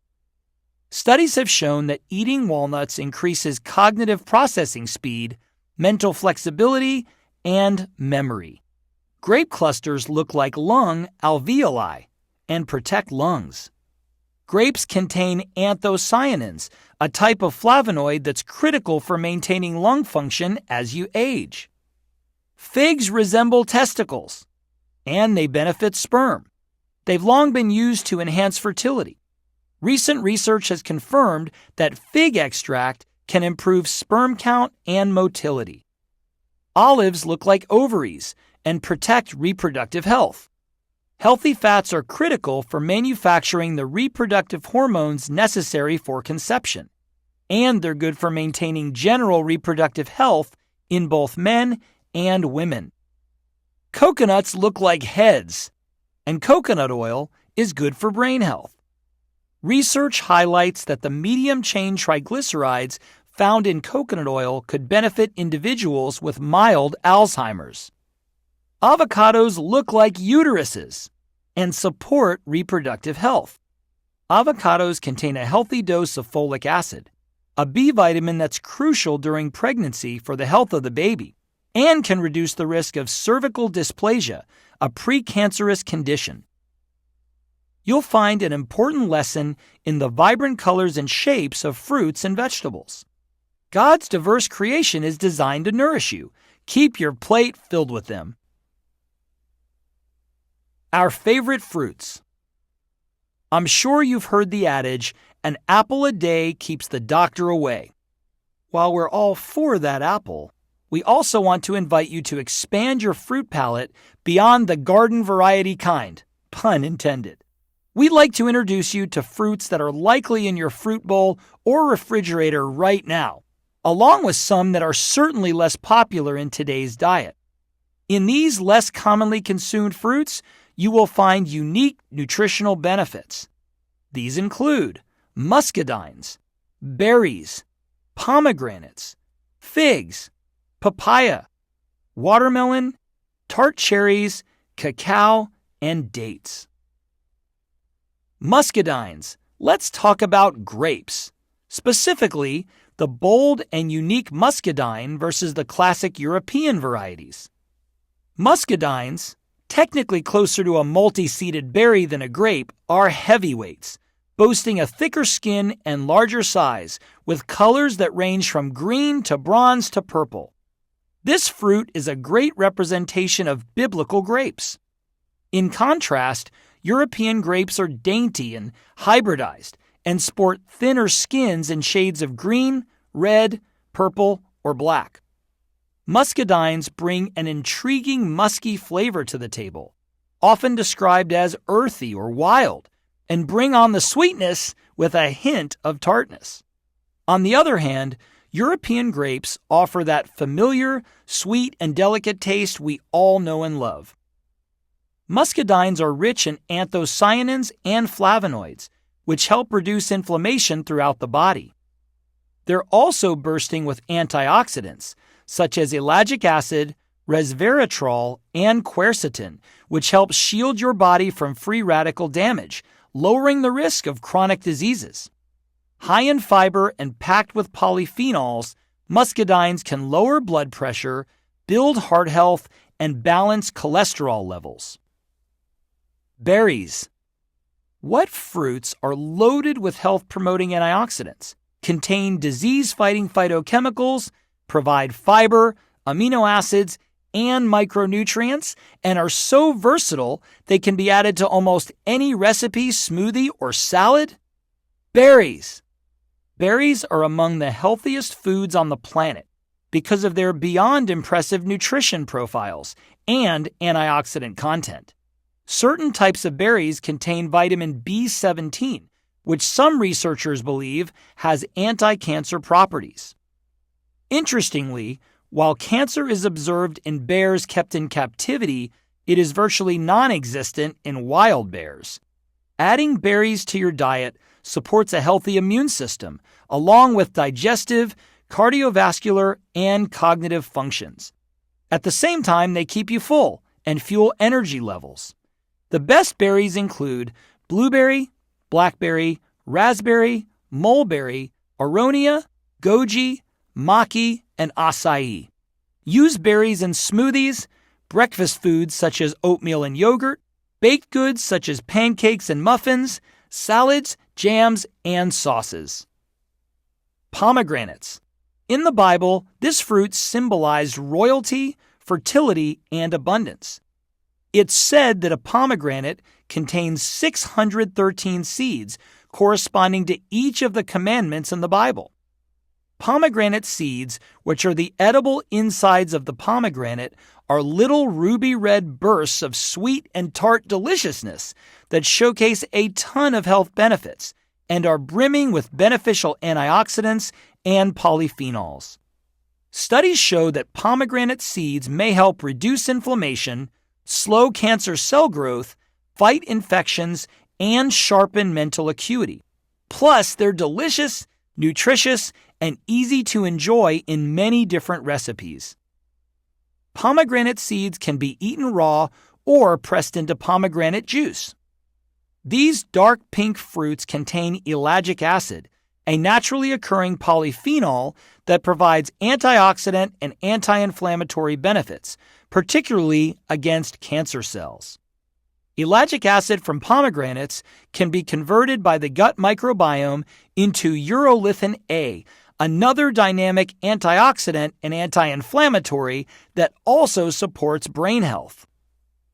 Figs. This fruit superstar has a long, interesting past and many great health benefits. Figs were so popular among the Greeks that there were even laws made to prevent exportation. They're mentioned often in the Bible. In fact, some believe that in the story of Adam and Eve, the forbidden fruit may in fact be a fig instead of an apple. Figs are sometimes represented as a sign of peace, abundance, and prosperity. Today, figs are an essential component in the Mediterranean diet. Aside from being an incredible source of dietary fiber, this curious fruit is delicious and filled with essential vitamins and minerals. With a high antioxidant content, figs help stave off oxidative stress in the body, which is linked to many major diseases, aging, and cancer. Figs have a reputation in traditional medicine as a remedy for many health problems, including as a natural cancer treatment. For instance, a study by the Department of Natural Medicinal Chemistry at China Pharmaceutical University found that some elements contained in figs are toxic to various human cancer cell lines. Figs can also act as a natural antibacterial and antifungal agent. Studies have shown that fig extract can combat a strain of oral bacteria as well as various fungi and microbes, and that the health benefits of figs actually increase after drying, unlike many other fruits and vegetables. On our Tennessee farm, we grow a variety of fig trees called Bodhi or sacred fig, which can grow to over 100 feet tall. Potassium and fiber are two vital components to a healthy diet that many Westerners simply don't get enough of. Figs are a high-fiber food, whether raw or dried, and they also provide a healthy dose of potassium. Dried figs are also great sources of manganese, magnesium, and calcium, all of which also don't appear in our diets as much as they should. Snacking on figs is a low-calorie way to up your intake of these essential nutrients. Figs can be prepared in many ways. Eat them fresh or dried. Blend them into a smoothie or infuse them into a tea. They also pair well with meats and cheeses. Figs can even have topical benefits. God, through the prophet Isaiah, commanded King Hezekiah to apply a poultice of figs to a potentially cancerous boil that was killing him. After applying the fig poultice, Hezekiah lived another 15 years. Isaiah chapter 38, verse 21, 2 Kings chapter 20, verse 7. Papaya. This versatile fruit can be eaten as a food, used as a meat tenderizer to effectively break down protein, or used to complement savory dishes. Papaya contains an enzyme called papain, which is similar to the digestive enzymes produced by the pancreas that help our bodies digest proteins such as meat. But unlike other enzymes, it can work even without the presence of acid. Therefore, because of its ability to break apart amino acids, papain can be helpful for people with low stomach acid who may not be able to digest certain types of meat. Papayas are packed with vitamins and minerals, including vitamin C, vitamin A, vitamin E, folate, and potassium. A single small papaya can provide more than 100% of the daily recommended intake of vitamin C. Besides papain, papayas contain fiber and water, which help make them a digestive superhero. Papaya is a great ally when it comes to your digestive health and is often recommended to help relieve constipation. Papaya has garnered a good amount of attention as a blood strengthener to help people who have a medical condition called thrombocytopenia, or low blood platelets. The folate in papaya can help to convert homocysteine, a type of amino acid that has been linked to heart disease, into other amino acids to reduce the risk of heart problems. Watermelon. This summertime staple pops up at pool parties and barbecues because it's sweet, hydrating, and refreshing. But there are tons of health perks associated with this popular fruit that are not as well known. While they may not be as nutrient-dense as fruits like berries, watermelons are loaded with antioxidants and have been associated with a wide range of health benefits, such as better heart health, enhanced immunity, and increased weight loss. Two especially protective compounds found in this fruit are citrulline and lycopene. Citrulline is an important non-essential amino acid that plays a key role in several aspects of health. It's converted into arginine in the body, which is used to make nitric oxide, a compound that helps dilate and relax the blood vessels to promote proper circulation. Potential benefits include lowering blood pressure, fueling muscle growth, and elevating exercise performance to new heights. Lycopene is a vigorous antioxidant that can protect against and repair damage caused by multiple diseases, including diabetes, cardiovascular disorders, and certain types of cancer. Watermelon is loaded with potassium, which can lower elevated blood pressure.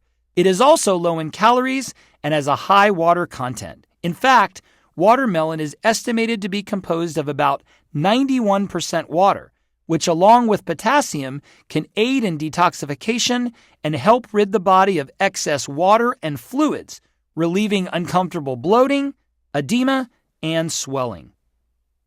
Tart cherries.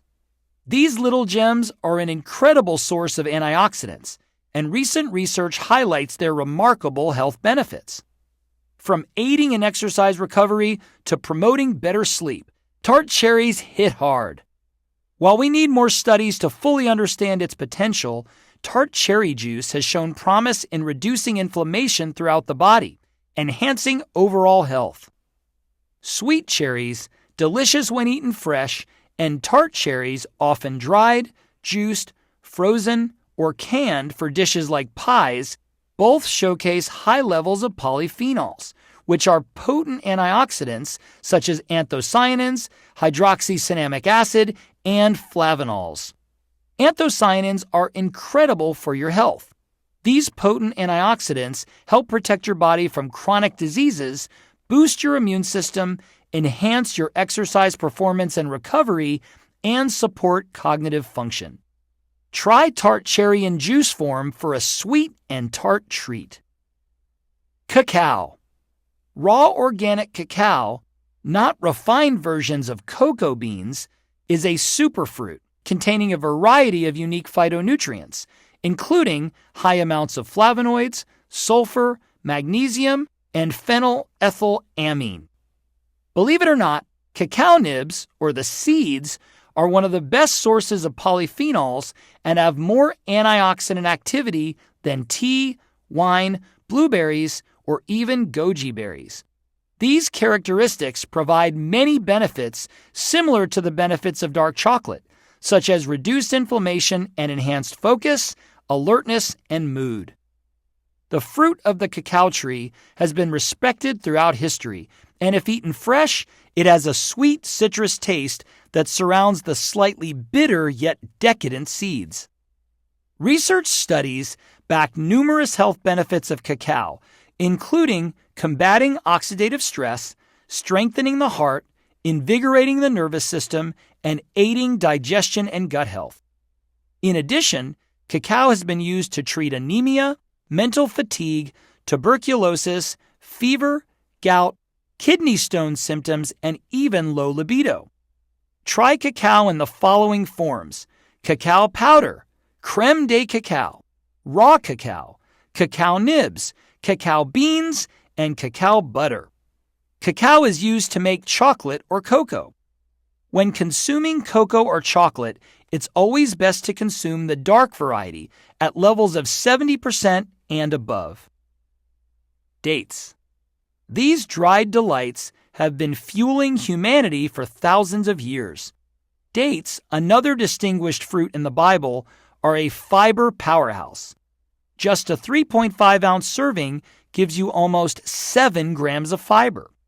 This means better digestion, fewer constipation issues, and more regular bowel movements. In fact, a study found that people who ate 7 dates daily for 3 weeks saw significant upgrades to their digestive health. This fruit also helps keep your blood sugar in check. Because of their high fiber content, dates have a low glycemic index, which means they won't spike your blood sugar levels. Plus, this fruit is loaded with antioxidants such as flavonoids, carotenoids, and phenolic acids. These compounds reduce inflammation, support heart health, and may even lower the risk of chronic diseases such as diabetes, Alzheimer's, and cancer. Dates can give your brain a healthy edge too. Studies show that they help lower inflammatory markers in the brain, potentially reducing the risk of neurodegenerative diseases. They also combat amyloid beta proteins, which can form harmful plaques in your brain. Craving something sweet but healthy? Dates have you covered. Their natural sugars give them a delightful caramel-like taste, making them an excellent substitute for white sugar in recipes. You can also make date paste by blending dates with water. Use it in a 1-to-1 ratio to replace sugar. The versatility of dates is incredible. Because they are naturally dry, storing them is a cinch. Enjoy dates as a snack, paired with almonds, nut butter, or soft cheese. Their stickiness makes them a perfect binder for baked goods, snack bars, and energy balls. You can even sweeten your smoothie, oatmeal, sauces, and salad dressings with dates. Dates are high in calories, so enjoy them in moderation. But with their amazing benefits and delicious taste, they're definitely a snack worth having in your pantry. More of our favorite superfruits: sabra or prickly pear, guava, passion fruit, feijoa, jaboticaba, mamey sapote, soursop, dragon fruit, key lime, mulberry, egg fruit, and coffee fruit. Don't forget the nuts. Did you know that nuts are actually fruits? That's right. Nuts such as almonds, walnuts, and pistachios are classified as fruits because they come from the seed of a flowering plant. What sets them apart is their hard outer shell, which protects the nutrient-rich seed inside. This unique structure makes them a dynamo of health benefits, loaded with healthy fats, protein, vitamins, and minerals. So next time you're snacking on your favorite nuts, remember, you're enjoying the fruit of the plant world. Here are a few of our favorites. Pistachios. Nutrient-dense pistachios reign supreme when it comes to those looking for healthy snacks for weight loss and weight control. Most of the fat found in pistachios, almost 90%, is healthy, unsaturated fat, which has many positive healthy implications for the entire body. In fact, the healthy fat and nutrients found in pistachios have even been shown to lower LDL cholesterol, escalate eye health, and more. Pistachios are especially high in vitamin B6, thiamine, and copper. Walnuts. Walnuts stand out for their remarkable ability to nurture your brain, the body's most crucial organ. In addition to the remarkable things that omega-3 rich foods can do for your mind, they're also known as a heart-healthy food because they lower triglyceride levels and reduce dangerous plaque formation in the arteries. A report on walnuts published in the American Journal of Nutrition states, compared to most other nuts, which contain monounsaturated fatty acids, walnuts are unique because they are rich in the omega-3 fatty acid, alpha-linoleic acid. Compared to most other nuts, which contain monounsaturated fatty acids, walnuts are unique because they are rich in the omega-3 fatty acid, alpha-linolenic acid. Walnuts contain multiple health beneficial compounds, such as having a low lysine to arginine amino acid ratio with high levels of arginine, folate, fiber, tannins, and polyphenols. Need a kick in your mood? Studies suggest that munching on walnuts could lift your spirits because of their hefty dose of omega-3 fats, more than any other nut. Almonds. What are the benefits of eating almonds? Cholesterol reduction is probably the most celebrated one that's been demonstrated in studies time and time again. But there are other reasons to eat them regularly as well. For example, almonds are rich in monounsaturated fatty acids and contain filling fiber, unique and protective phytosterols, antioxidants, and plant-based protein. Sure, these nuts have a decent amount of calories, but you shouldn't fear these calories or almonds' fat content. Studies suggest that these nuts are actually beneficial when it comes to losing weight, despite their higher calorie content. One study even found that when consumed as snacks, they can reduce hunger and desire to eat later in the day. And when dieters eat them daily, they reduce their overall calorie intake. Like other nuts and seeds, almonds are made more digestible by soaking them in water and drying them in a low-temperature oven or in a food dehydrator. You can find sprouted almonds in your local grocery or health food store. Hazelnuts. Hazelnuts contain compounds that can help battle heart disease and diabetes, elevate brain function, and even help you lose weight. Hazelnuts are a particularly versatile nut because of all the different ways they can be used. They can be enjoyed raw, roasted, in a paste, or as an ingredient in countless healthy dishes. If you're looking to enjoy the roasted, earthy flavor of a hazelnut without the added sugars, there are many ways you can do that. Between hazelnut spreads, butters, oil, flour, and more, there are multiple ways to get the delicious and nutritious benefits of hazelnuts into your diet. And that's a good thing because hazelnuts are one of the healthiest nuts around. Keep your servings of nuts low, about a handful at most a day. While they're a great source of fats, energy, and overall nutrition, they can be hard on the gut. Our secret is to choose nuts with the shells on them. You'll tend to eat less as they require more work than just opening a bag and popping them into your mouth. This week, it's time to step up your fruit game. Challenge yourself to experience the flavor and health benefits of at least one of the fruits we mentioned that you may have never tasted before. Buy some pomegranate juice. Pick up a pack of muscadine grapes. Munch on some dried figs instead of a bag of chips. Pick up that exotic fruit you've never dared to try and get ready to tantalize your taste buds and transform your health. Tips for exploring new fruit. Shop around. While you may find new fruits at a health food grocery store like Whole Foods or Sprouts, try an international market. Asian markets, such as H-Mart, often have a wide range of tropical and exotic fruits.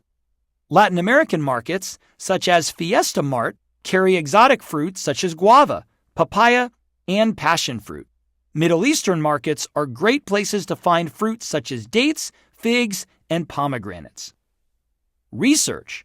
Before buying, do some research on the fruit to know how to select the best quality and how to store and prepare it. Ask for recommendations. Speak to store employees or market vendors for advice on selecting and enjoying exotic fruits. Start small. Buy small quantities to see if your family likes the new fruits before purchasing larger amounts. Make smoothies.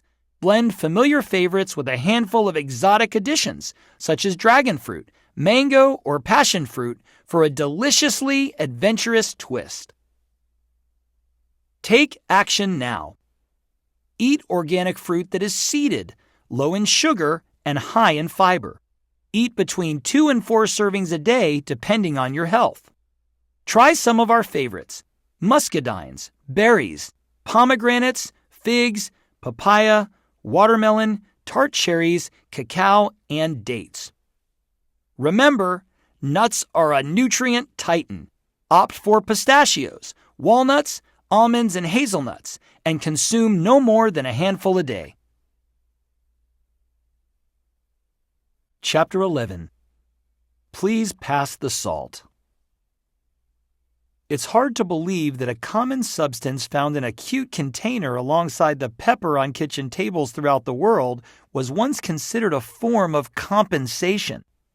Soldiers in ancient Rome were partly paid not with current currency, but with salt.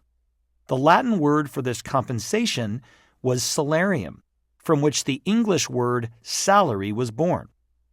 Over time, the word salt evolved into a metaphorical expression used to describe a person's worth or competence.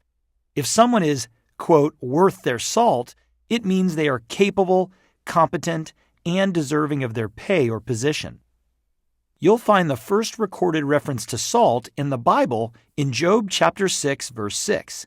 Is tasteless food eaten without salt? Salt is mentioned on 46 other occasions.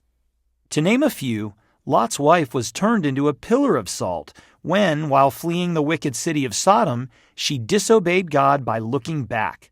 See Genesis chapter 19. Jesus metaphorically referred to his followers as the salt of the earth, explaining that if the salt loses its saltiness, how can it be made salty again? It is no longer good for anything except to be thrown out and trampled underfoot. Matthew chapter 5, verse 13. These two examples raise an important question. Can salt be both good and bad? To address this query, we must explore how salt is often viewed negatively. The Centers for Disease Control and Prevention, the CDC, reports that almost 90% of Americans eat more sodium than is recommended for a healthy diet. It's estimated that the average American adult consumes around 3,400 milligrams of sodium per day. This is well above the federal recommendation of less than 2,300 milligrams of sodium daily, equivalent to a teaspoon of salt. But here's where it gets interesting. Much of the sodium consumption is not coming from a few extra shakes of the salt at the table when your mashed potatoes are too bland.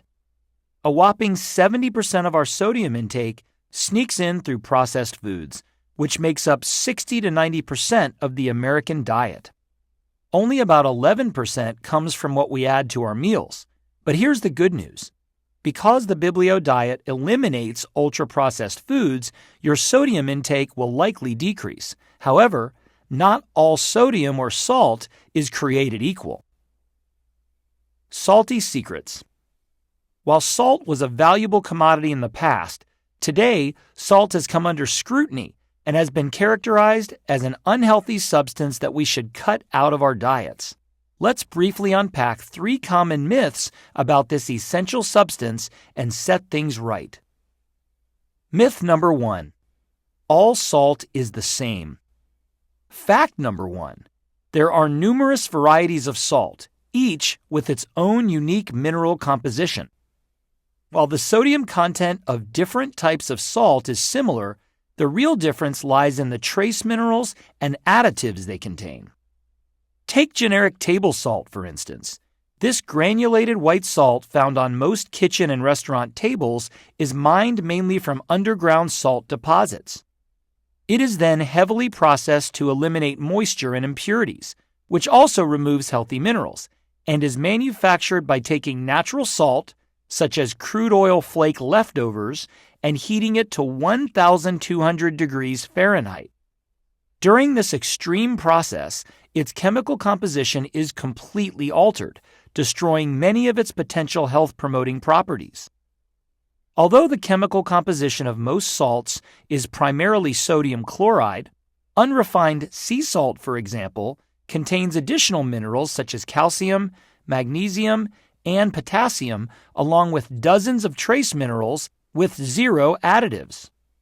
Table salt, on the other hand, is approximately 97.5% sodium chloride and 2.5% additives, including anti-caking chemicals, MSG, and/or white processed sugar to help stabilize the iodine, aluminum derivatives such as sodium silicoaluminate, iodine, which is generally well tolerated by most people, but could cause thyroid dysfunction for others who may be more sensitive to its effects. So no, all salt is not the same. Stay tuned later in this chapter for the very best salt for your body. Myth number 2. Salt is bad for you. Fact number 2. Salt is crucial for sustaining life and increasing longevity. Salt does more than enhance flavor. Outside of oxygen and water, salt is crucial for sustaining life and longevity because of the sodium ions, or Na+, in its sodium chloride molecular structure. These ions are essential for the activity of every cell in our bodies, particularly in the nervous system, brain, and muscles. Sodium ions are key players in generating these electrical signals, but too much or too little sodium can disrupt cell activity, and extreme imbalances can be fatal. While it's true that excessive salt intake can contribute to health issues such as high blood pressure and heart disease, a moderate amount is essential to maintain fluid balance, nerve transmission, and muscle function. In fact, for those who are active or perspire frequently, too little sodium may be a greater risk than too much. Allow us to nerd out for a bit. Cellular fluid in our bodies is separated from blood fluid. In our bodies, the fluid inside our cells is separated from the fluid in our blood. Maintaining the right balance of these fluids is essential for hydration, proper blood pressure, and the performance of our muscles and nerves. This balance is measured by osmolarity, which ensures that the concentration of solutes, such as salts, is equal on both sides of the cell membrane. If osmolarity is off, cells can either gain too much water or lose water. Without enough sodium, bodily fluids lose water, leading to dehydration, low blood pressure, and potentially severe health issues. In simple terms, there's such a thing as being salt deficient, or more precisely, not consuming enough of the right kind of salt. Myth number 3. Low sodium diets are best for everyone. Fact number 3. While individuals with certain health conditions such as hypertension or kidney disease may benefit from reduced sodium intake, not everyone needs a low sodium diet. Some people may require higher sodium intake to maintain electrolyte balance and prevent issues such as hyponatremia, which is low sodium levels in the blood. Older adults, for instance, are often at higher risk for this condition because they may have underlying illnesses or take medications that lower sodium levels in the blood. Athletes, particularly those participating in long-distance endurance events, face a different challenge. They can develop exercise-associated hyponatremia by drinking too much water without adequately replacing the sodium lost through sweat. Understanding these risks is crucial. There are at least 16 different kinds of salt used in foods, some of which you have likely heard of or even use, including rock salt, kosher salt, Himalayan salt, smoked salt, and fleur de sel, to name a few. Let's turn the spotlight on the salt we use and recommend, whole Celtic sea salt. Biblio salt. Barbara O'Neill, an acclaimed naturopathic doctor and health lecturer on how the body can heal itself, recommends consuming salt as it's found in nature. As the philosopher Pythagoras once said, Salt is born of the purest parents, the sun and the sea. Celtic sea salt is chock full of minerals and trace elements, similar to its pink cousins, real salt and Himalayan sea salt. However, Celtic sea salt holds a slightly higher edge in health benefits. With a grayish hue, original Celtic sea salt is naturally harvested in Brittany, France, using a 2,000-year-old Celtic method that is crucial to preserving its nutritional profile. Also known as sel gris or gray salt, it retains its moisture regardless of how you store it. Think of this as a gentle reminder of its ocean source. Why is it called Celtic sea salt? While it's produced far away from the traditional Celtic regions of Ireland and Scotland, the name origin refers to the Celtic traditional method of salt farming. Produced from the evaporation of seawater, Celtic sea salt has become an overwhelmingly popular culinary favorite. The evaporation is usually accomplished by open-air solar evaporation, after which wooden tools are used to meticulously rake and gather the salt.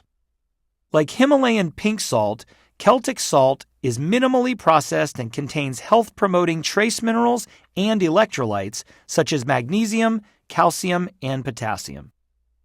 Celtic sea salt is unrefined. Compared to heavily processed table salt that produces only a salty taste, Celtic sea salt retains much more of its natural mineral composition to deliver a more complex, nuanced taste. Here are more benefits of Celtic sea salt. Number 1. Rich in trace minerals and electrolytes. High-quality sea salts typically contain more than 60 trace minerals and micronutrients, including magnesium, calcium, potassium, iron, and zinc. It's become harder and harder to obtain trace minerals from the foods we eat because of the lack of nutrient-rich soil. However, trace minerals are still abundant in our planet's seas and oceans, from which we get a variety of sea salts. The minimal processing of unrefined sea salt enables it to retain much of its natural mineral content. Sea salt contains all of the major electrolytes: sodium, magnesium, calcium, potassium, and chloride that are essential for good health. Number 2. Improves hydration and blood pressure levels. Sodium is important for fluid balance because not getting enough can trigger dehydration, particularly during intense or prolonged exercise. Sodium and potassium are two electrolytes, often featured in electrolyte drinks, that work together to ensure that there is proper fluid balance in your body's cells as well as your blood plasma and extracellular fluid. This proper fluid balance in your body also helps maintain normal and healthy blood pressure levels. Number 3. Promotes brain, muscle, and nervous system function. As a rich source of sodium, sea salt is vital for the health of the brain, muscles, and nervous system. Sodium helps regulate your body's fluid balance and aids in transmitting electrical signals throughout the body. Number 4. Supports digestive health. Not getting enough salt in your diet can also negatively impact your digestive health. In fact, a lack of salt in the diet can lead to a reduction of hydrochloric acid or HCl in your stomach. If you have low stomach acid, it can seriously throw your digestive system out of whack, contributing to issues such as heartburn, stomach pain, vomiting, and constipation. Since sea salt provides chloride, one of the building blocks of stomach acid, consuming the right amount of sea salt can help your body produce proper amounts of HCl. Number 5. Promotes nutrient absorption. Having enough stomach acid also helps our bodies absorb vitamins and minerals, such as calcium, zinc, iron, folate, and vitamin B12. For this reason, consuming high-quality sea salt regularly can help your body absorb more nutrients from the foods that you eat. This is great news because it's not just what you eat, but also how your body processes it that provides the essential nutrients you need daily. Celtic sea salt is increasingly used in cooking these days. Because it dissolves well in liquids, albeit more slowly than table salt, it works well in soups and stews. It's also a good finishing salt for meat, fish, or vegetarian dishes, as it imparts a unique, complex salt flavor. If you're using it in a recipe where the salt needs to dissolve completely, such as baking, consider purchasing a fine grind Celtic sea salt or a Celtic sea salt flour, or grinding it to a finer texture before adding it to your dish. Celtic sea salt has a slightly different flavor profile because of its mineral content. Start with the adjusted amount and taste as you go, adding more if needed to achieve the desired flavor. Salt your water. In 1992, Dr. Faridun Batman-Gelage wrote a book titled Your Body's Many Cries for Water that sold millions of copies. The message of this book centers on his assertion that most illnesses and pain come from chronic dehydration. This accidental discovery came about when he was a political prisoner in Iran. Fellow prisoners sought his help for the pain of peptic ulcers. He prescribed drinking several glasses of water at regular intervals. This simple yet effective treatment purportedly cured about 3,000 patients. When Dr. Batman-Gelage was released from prison and came to the United States, he further investigated the role of water in the body. In an interview with The Independent, he said, "We have made the mistake of assuming that because water is freely available and costs nothing, the body cannot likely fall short of it. I believe that most physical pains are signals that the body needs rehydrating, and that we ignore these signals at our peril." As his research continued, can you guess what companion Dr. Batman-Gelage recommended for water to maintain hydration? That's right, salt. Hydration is just as much about maintaining healthy electrolyte levels as drinking water. Electrolytes are the 5 mineral salts: sodium, potassium, magnesium, calcium, and chloride. Drinking large amounts of water without consuming additional salt, including electrolytes, could worsen dehydration. After activity or intense exercise, the amount of water, and more importantly, salt, that is lost is significant. You must replenish with both fluids and electrolytes, which are found in whole mineral salt. More on that later. Or risk paying the price. Dr. Batman-Gelage wrote, "Salt is a vital substance for the survival of all living creatures, particularly humans, and especially people with asthma, allergies, and autoimmune disease." He praised salt for its numerous abilities, including sleep regulation, asthma relief, helping to de-stress the body, extract excess acidity from inside the cells, particularly the brain cells, and preserve serotonin levels in the brain. Adding salt to your water helps your body absorb and use the water more effectively. The salt also makes the water more alkaline, aiding natural healing processes. Dr. Batman-Gelage advocated daily consumption of 3 to 4 grams of sea salt for every 10 glasses of water, equivalent to a 1/4 teaspoon of salt per quart of water. It's simple to do.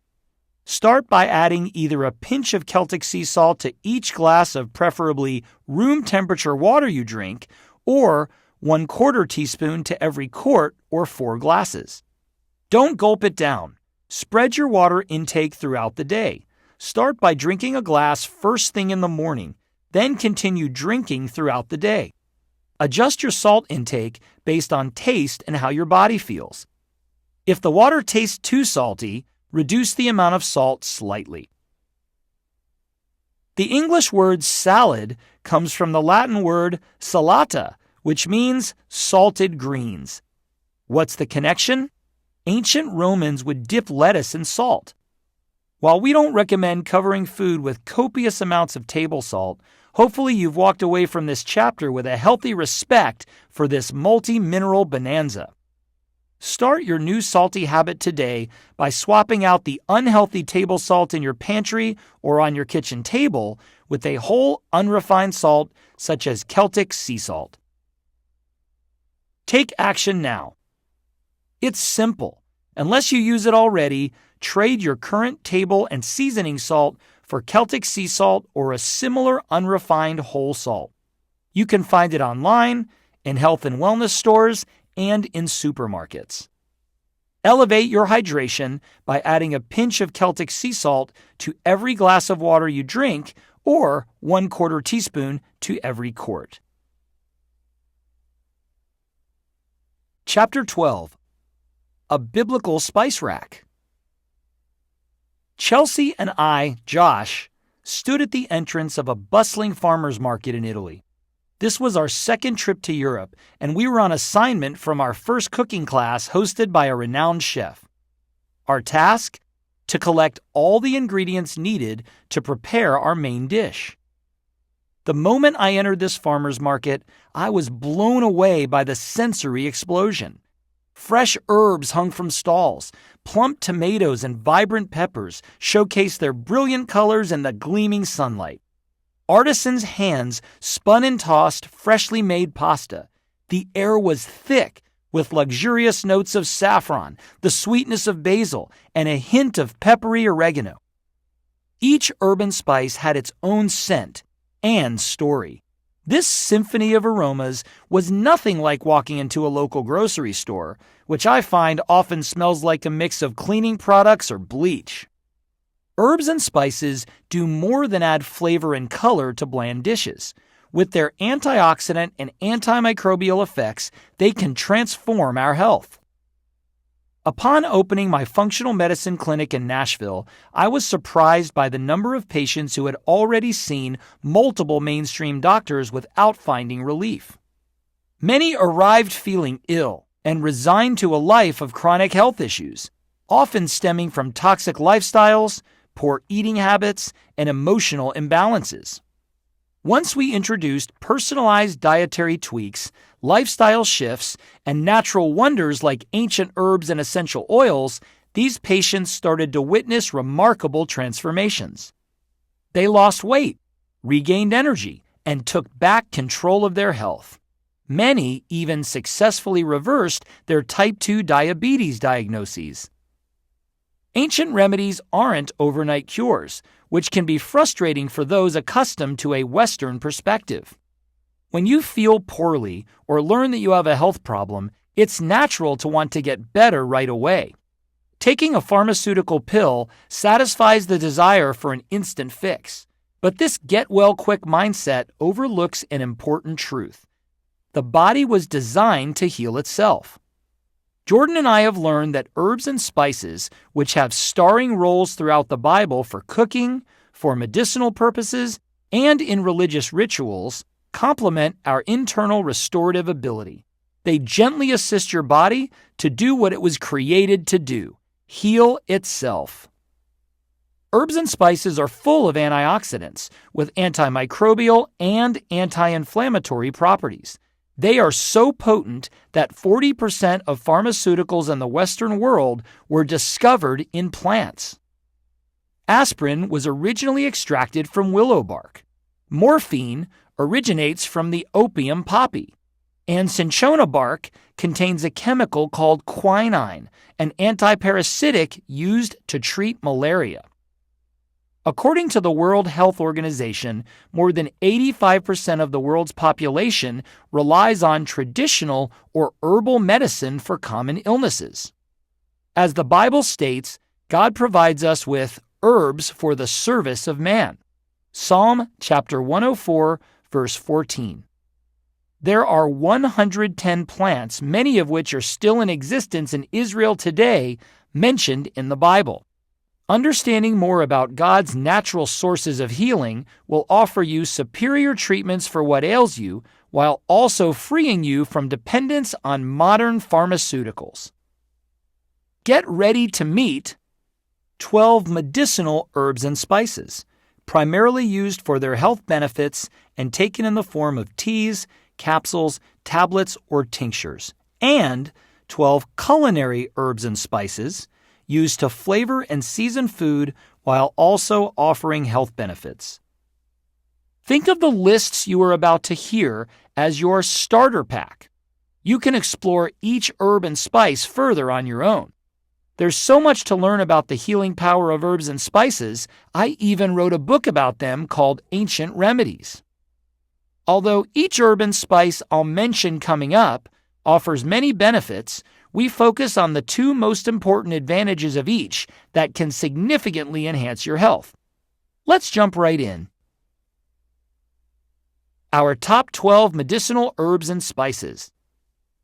Green tea is packed with a high concentration of flavin-threols, anthocyanidin antioxidants, and catechin EGCG.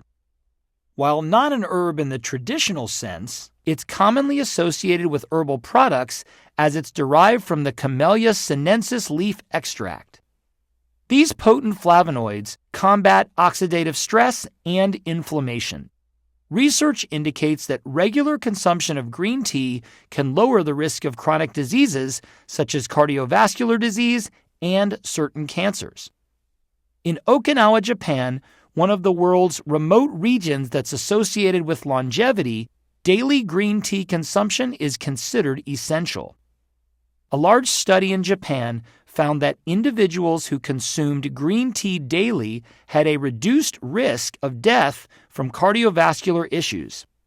Green tea is also recognized for its talent to provide an often needed oomph in the day.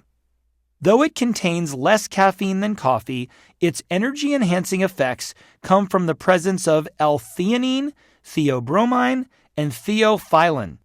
I, Josh, drink green tea in the form of matcha many mornings to give me energy before my workouts, as well as to energize me throughout the day.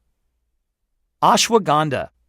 This herb has been used for more than 2,500 years and has been extensively researched for its hormone-nourishing, neuroprotective, anti-anxiety, energizing, and anti-inflammatory properties.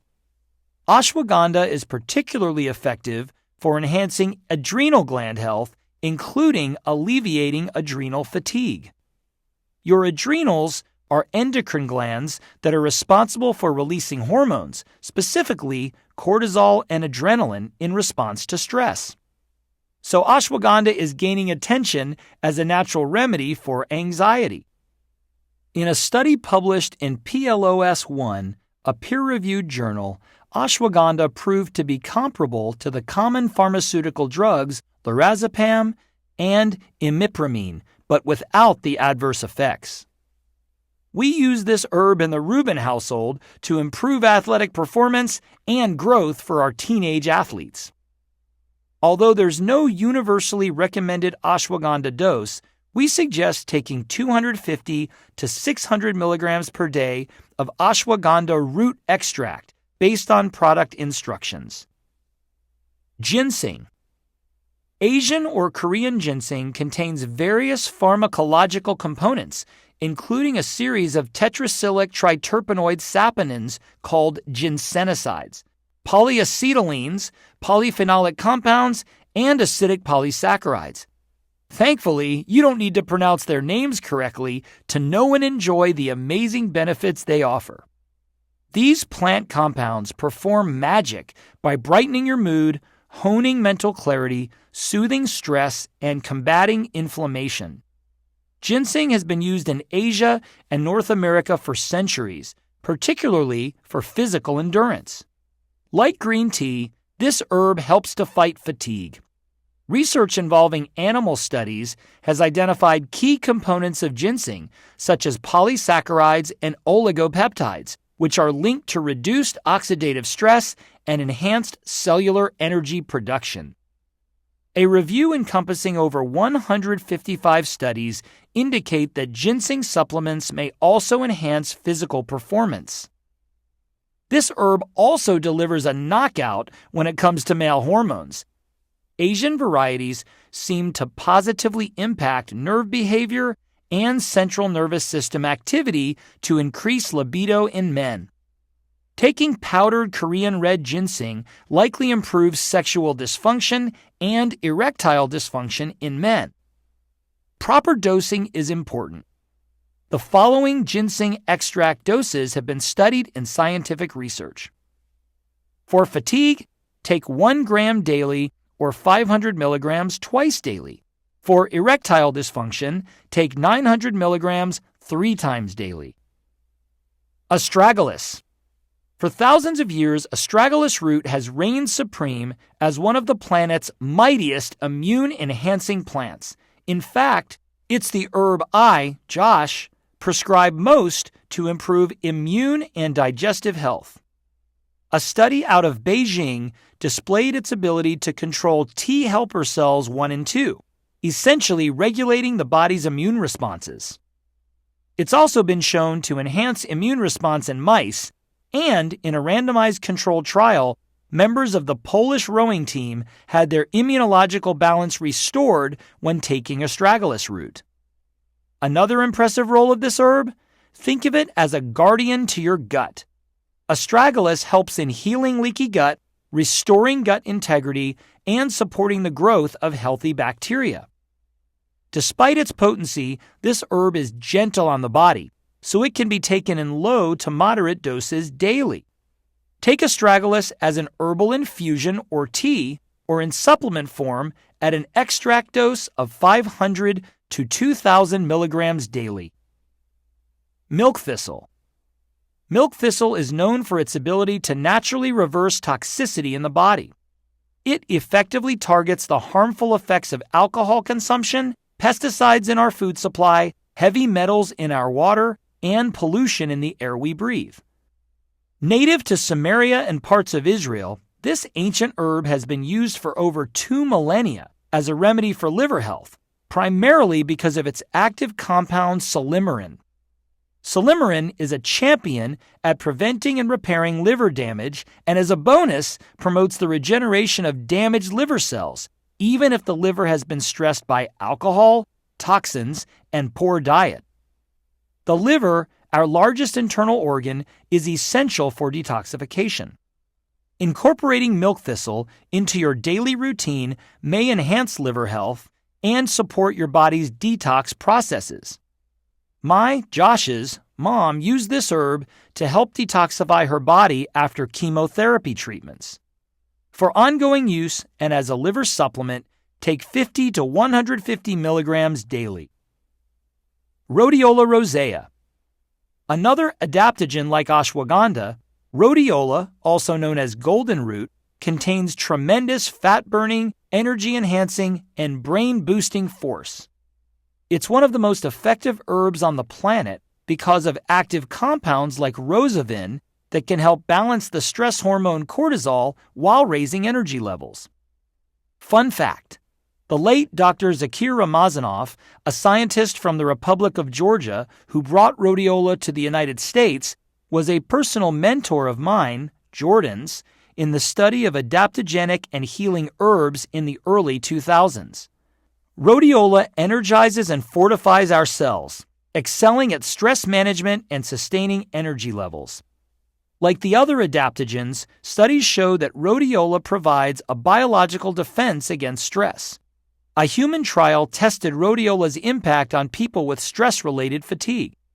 Researchers found that repeatedly administering rhodiola rosea exerts an anti-fatigue effect that increases mental performance, particularly the ability to concentrate, and decreases cortisol response to awakening stress in burnout patients with fatigue syndrome.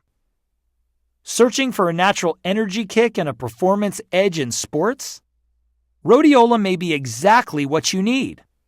According to a study published in the International Journal of Sports Nutrition and Exercise Metabolism, rhodiola has anti-inflammatory benefits that aid the rapid recovery of muscles and improve endurance. Look for rhodiola rosea as an extract that has approximately 3% rosavins and 1% salidroside. The recommended supplemental dose of rhodiola rosea extract is 250 to 700 milligrams total per day, typically taken in 1 or 2 doses. Dong Quai. Women, this one's for you. In traditional Chinese medicine, Dong Quai is one of the most recommended herbs for women, particularly in balancing hormones. Dong Quai has a long history as a natural alternative to help alleviate symptoms of menopause. According to one Italian study, Dong Quai could have an estrogenic effect and may be able to help regulate hormone levels and relieve menopausal symptoms without the use of synthetic chemicals. Dong Quai contains ligustolide, a substance that has an antispasmodic effect, especially on uterine muscles, which makes it a particularly helpful herb for premenstrual, abdominal pain, and cramping. This herb can also lower blood sugar, thereby helping to prevent diabetes. Research published in the journal Food and Function showed that mice that were given Dong Quai for 4 weeks had lower blood sugar levels and better insulin function. Dong Quai is available in capsule, tea, or liquid extract forms. Dosages generally range from 2 to 4 grams per day, divided into 2 or 3 doses. It's always best to start with a smaller dose and work your way up to assess your tolerance. Echinacea. If you've researched antiviral herbs that help combat the common cold or flu, you probably came across echinacea. Many of this herb's chemical constituents are in fact robust immunity stimulators and can provide a significant therapeutic value, which is why the plant is often used for treating the common cold. The University of Connecticut performed a meta-analysis study published in the medical journal The Lancet Infectious Diseases that evaluated the effects of echinacea and determined that it can reduce the chances of catching a common cold by 58%. If you're already sick, it will reduce the length of the cold by approximately 1.5 days. Craig Coleman, assistant professor of pharmacy practice and lead author of the study, added, "The take-home message from our study is that echinacea does indeed have powerful cold prevention and cold treatment benefits." A study published in Virus Research evaluated the effects of echinacea against viral infections and the secondary bacterial infections that often follow. Plant extracts were able to fight viral respiratory infections, including the flu, while also reducing inflammation and lowering the risk of developing bacterial complications. Echinacea contains a variety of active compounds that offer antioxidant and anti-inflammatory effects. These compounds can help reduce inflammation in the airways, making it easier to breathe and potentially alleviating symptoms like coughing and congestion. By nurturing an optimal inflammatory balance, echinacea aids in enhancing both lung function and overall ease.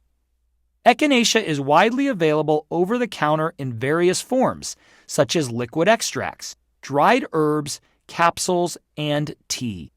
Take 500 milligrams daily for prevention and 1,500 milligrams if you are sick.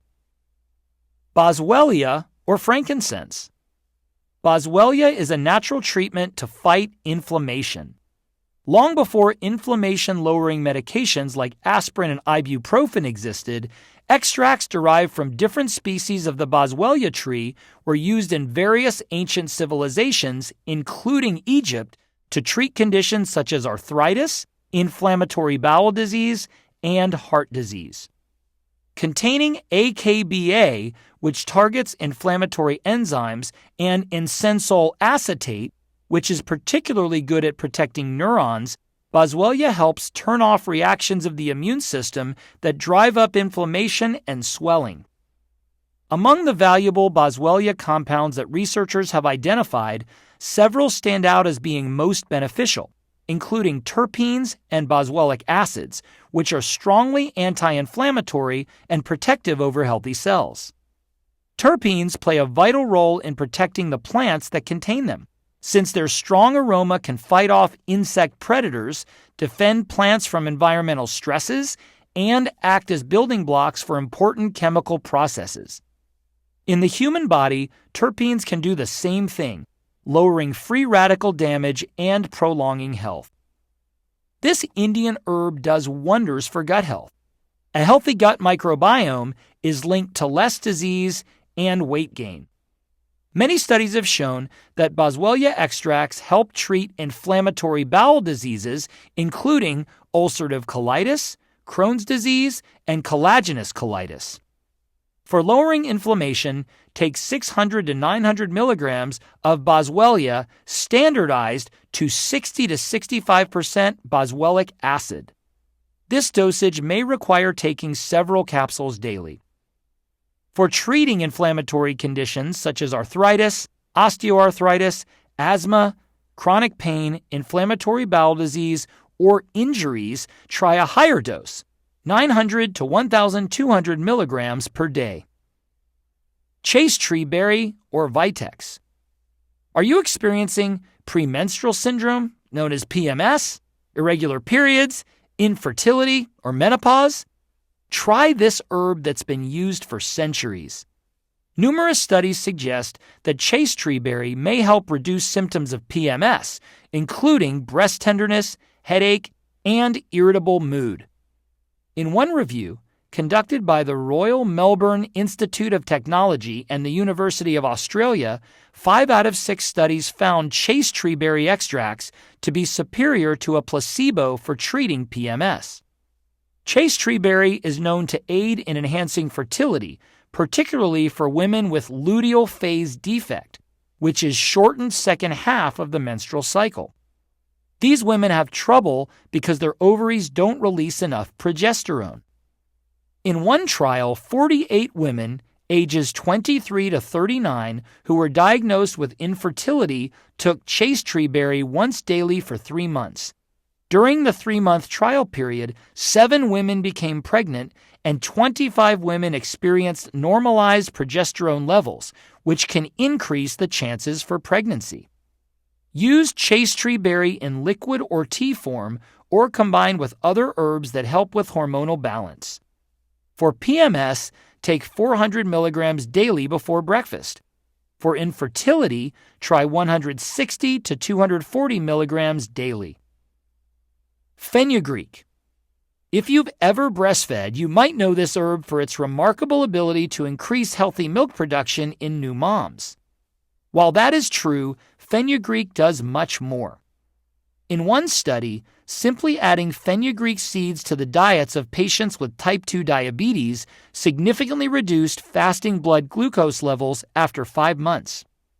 Researchers concluded that a simple complementary addition of fenugreek seeds can have a synergistic effect, along with diet control and exercise, on fasting glucose. In a study conducted in India, people with non-insulin dependent diabetes saw their health flourish with a regimen of 2.5 grams of fenugreek taken twice daily for 3 months. Supplementing with the seeds has also helped reduce the onset of type 2 diabetes in pre-diabetic patients. There's more. This herb increases sexual arousal and testosterone levels in both men and women, as well as hormone balance. When Australian researchers gave 30 healthy men a fenugreek supplement, they found a positive effect on their sexual arousal, energy, and stamina. They also found that the supplement helped participants maintain normal testosterone levels. Take 500 to 1,000 milligrams 1 to 2 times daily. Aloe vera. When I, Jordan, was severely burned when I was 2 years old, the application of aloe directly from the plant helped me heal without permanent scarring.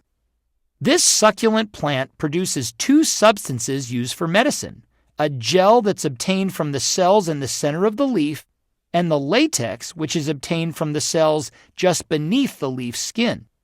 Aloe vera, referenced multiple times in Scripture, including John chapter 19, verse 39, where Nicodemus brought a significant amount of aloe to help prepare Jesus' body for burial, was officially listed as a purgative and skin protectant by the U.S. Pharmacopoeia in 1820, and was clinically used in the 1930s for the treatment of radiotherapy burns to the skin and mucous membranes.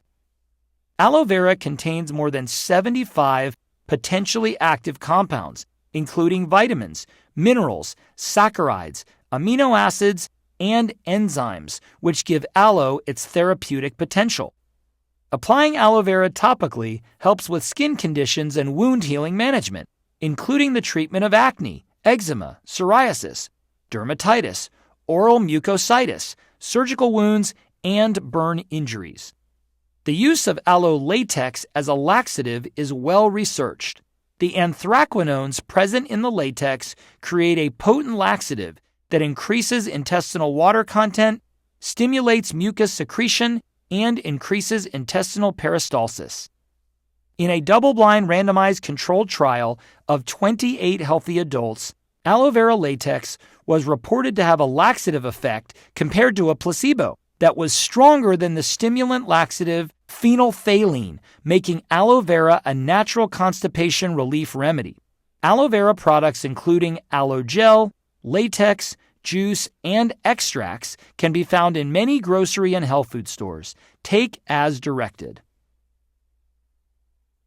Our top 12 culinary herbs and spices. Cayenne pepper. As a kid, Jordan, was a total chatterbox, always needing to have the last, often sassy word. My creative parents opted for cayenne pepper on my tongue instead of soap as a disciplinary tactic, and surprisingly, it worked. While those fiery memories do linger, cayenne's benefits go far beyond just curbing my sass. This spice is often used for conditions of the heart and blood vessels, including to remedy poor circulation, reverse excessive blood clotting, lower high cholesterol, and even prevent a heart attack. Cayenne encourages fibrinolytic activity and helps prevent blood clots, blockages in your arteries and blood vessels that limit blood flow through your circulatory system. This is also why cayenne pepper may be effective in helping to prevent heart attacks. Add a pinch of cayenne to meals and drinks for a spicy kick. Turmeric. This ingredient has been used for thousands of years as both a culinary staple and a medicinal spice. In addition to adding a splash of bright color to dishes, turmeric can be brewed up into a soothing tea. Curcumin is the active ingredient in turmeric, and it is thought to be responsible for many of the health benefits of turmeric. Curcumin boasts anti-inflammatory properties and has been shown to help decrease markers of inflammation in several studies. It may also help protect against the development of chronic conditions such as heart disease and diabetes. Of all the diseases scientists have tackled regarding curcumin remedies, cancer is the most thoroughly researched. It may help with prostate cancer, pancreatic cancer, and other forms of cancer. In the words of global authorities like Cancer Research UK, laboratory studies have shown curcumin has anti-cancer effects on cancer cells. It seems to be able to kill cancer cells and prevent more from growing. It has the best effects on breast cancer, bowel cancer, stomach cancer, and skin cancer cells. Fortunately, there are plenty of resources in the health space on how to use powdered or grated turmeric root to make a golden milk latte for arthritis. It's often combined with other anti-inflammatory ingredients such as ginger, raw honey, cinnamon, and black pepper. You can also use powdered or grated root or turmeric juice in recipes daily, or purchase it in supplement form to take advantage of the benefits. For general health, consume 500 to 1,000 milligrams of extract in capsules per day. For severe inflammatory conditions, consume 2 to 8 grams of turmeric extract, curcumin, per day in capsule or tablet form. Ginger. Ginger is great in many dishes, used as a tea, pickled alongside sushi, crystallized as a sweet and pungent snack, or as a spice in baked goods. But we bet you already knew about the most common medicinal use of ginger, treatment of nausea. Ginger also encourages optimal digestive health and may prevent gastrointestinal symptoms by accelerating stomach emptying by as much as 25%, according to a study in the World Journal of Gastroenterology. Ginger is loaded with bioactive compounds, particularly gingerols and shigeols, which give it impressive antioxidant, anti-inflammatory, and antimicrobial properties. This is what makes ginger an indispensable part of any wellness plan aimed at enhancing immune health. Add thin slices of ginger to smoothies. Grate it into soups, salads, and sauces, or juice it with other vegetables. Supplements and powders are also available. Take 1,000 milligrams 1 to 3 times daily. Cinnamon. If you use this common spice only in holiday recipes, you're missing out on one of the healthiest remedies on the planet. When researchers in Hong Kong tested the antioxidant capacity of 26 herbs and spices, cinnamon was in the top 3, along with clove and oregano. It's considered one of the best foods for people with diabetes. Research indicates that it can lower blood sugar levels and improve sensitivity to the hormone insulin, which helps transport sugar from the bloodstream to the tissues to keep blood sugar levels balanced. Studies suggest that cinnamon can help block the activity of several digestive enzymes to slow the absorption of sugar in the bloodstream after a high-carb meal. For this reason, researchers believe that people with type 2 diabetes may experience significant positive effects on blood sugar markers by supplementing with cinnamon extract. This spice, mentioned 4 times in the Bible in both the Old and New Testament, is also a potent antifungal. When Chinese researchers gave cinnamon oil to patients with Candida albicans in the gut, 72% cleared the fungus within 14 days, and the other 28% showed a significant reduction. We sprinkle cinnamon into smoothies, coffee, oatmeal, and many recipes. To reap optimal benefits, use organic Ceylon cinnamon powder, which contains only trace amounts of coumarin, a substance that in large quantities can cause liver problems, cinnamon essential oil, or cinnamon tablets or capsules. Cumin. This spice is highlighted 3 times in Scripture, including Isaiah chapter 28, verse 25. You are probably familiar with the earthy, nutty, and spicy flavor of cumin seeds or ground cumin. But did you know that cumin seeds have also been used for a variety of medicinal purposes, including digestive issues and respiratory conditions? Animal studies have shown that cumin produces significant stimulation of the activities of pancreatic lipase, proteases, and amylase, enzymes that are important for breaking down fats, proteins, and carbohydrates in the food we eat. Because of their high fiber content, cumin seeds stimulate the digestive system and fight constipation. Research also suggests that cumin seeds can help to relieve IBS symptoms as well as prevent gas in the gastrointestinal tract. Aiding in the clearance of mucus from the airways, lungs, bronchi, and trachea, cumin seeds act as an expectorant and an anti-congestive agent. So once the mucus is cleared from the airways, cumin seeds can help reduce inflammation and assist in alleviating the initial condition that caused congestion. Cumin also works as a relaxant, thereby serving as a natural remedy for asthma. Both whole and ground cumin seeds are used in several dishes across the globe. Try them in chili, soups, and stews. Clove. This spice is a natural bacteria fighter. It was one of the main essential oils that protected people from getting the bubonic plague in Europe. Eugenol, a compound found in clove, is particularly effective against bacteria that cause oral diseases. With its antibacterial prowess, clove oil in mouthwash aids in maintaining oral health and addressing periodontal disease.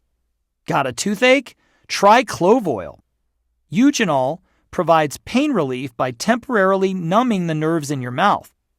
What's more, clove oil can fight candida fungal infections as successfully as nystatin, a dangerous drug often prescribed for thrush, yeast infections in the mouth, according to a study in oral microbiology and immunology. To use, add 1 or 2 drops of clove oil to a few tablespoons of olive oil and swish it around your mouth for 30 seconds. It will help get rid of cavity-causing bacteria too, and may relieve tooth pain. One important note, don't ingest clove oil. Saffron. Song of Solomon chapter 4 verse 14 lists this spice among others, describing a garden. Saffron shows great promise in promoting brain health. Studies show significant promise in this spice, helping to prevent and treat neurological conditions including Parkinson's and Alzheimer's disease. An ultimate mood enhancer, saffron acts as a natural antidepressant. In a clinical trial involving 30 adults with mild to moderate depression, participants were given either 30 milligrams of saffron or 100 milligrams of imipramine, a common antidepressant, daily for 6 weeks. Saffron demonstrated effectiveness comparable to imipramine in improving depression symptoms. Another study with 60 participants further confirmed saffron's benefits, showing significant reductions in both depression and anxiety scores over a 12-week period compared to a placebo. This spice is commercially available at specialty stores and online as a powder. Take 80 to 100 milligrams daily. Saffron makes an aromatic, flavor-enhancing, and health-boosting addition to so many recipes, including soups, main courses, and desserts. Garlic.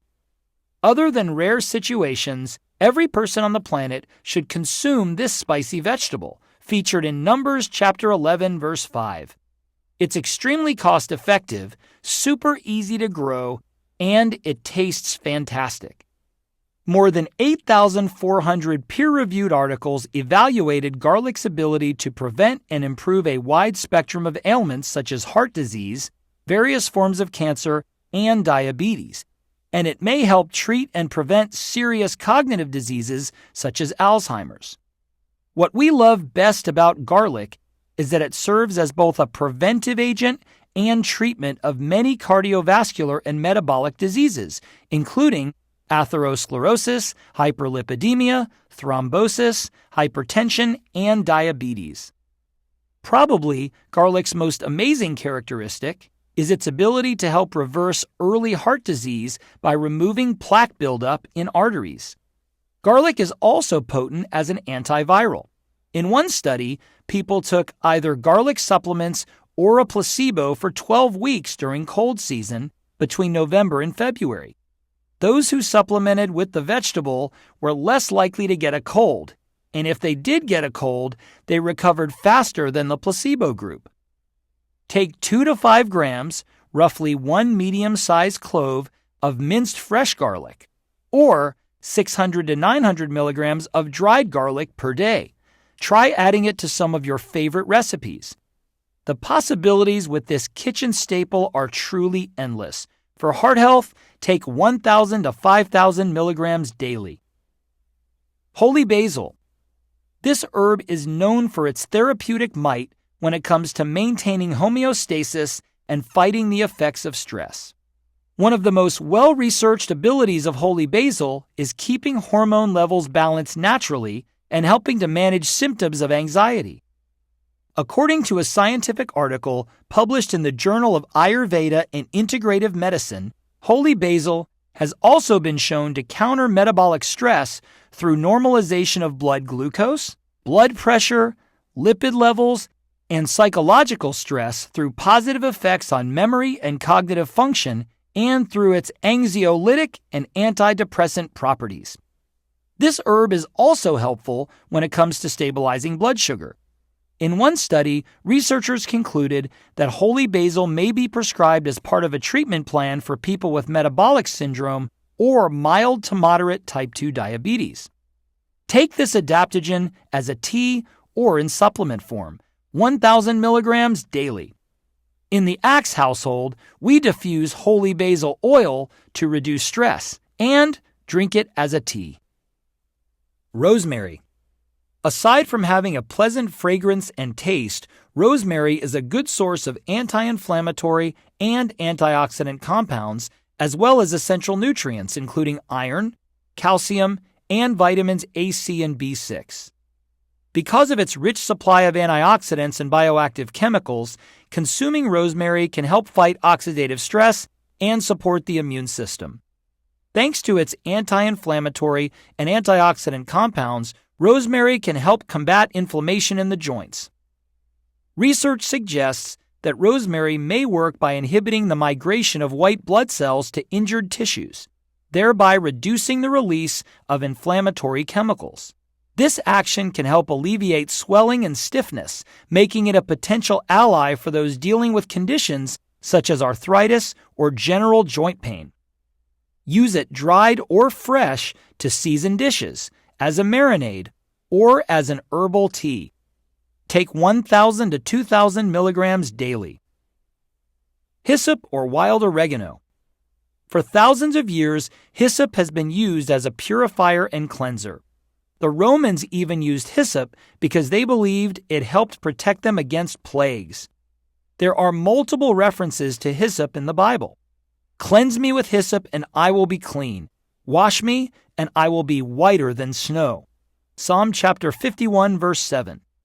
Like clove, this herb is a natural antibiotic. Hyssop can help fight yeast infections, prevent the common cold, and ease respiratory conditions such as asthma.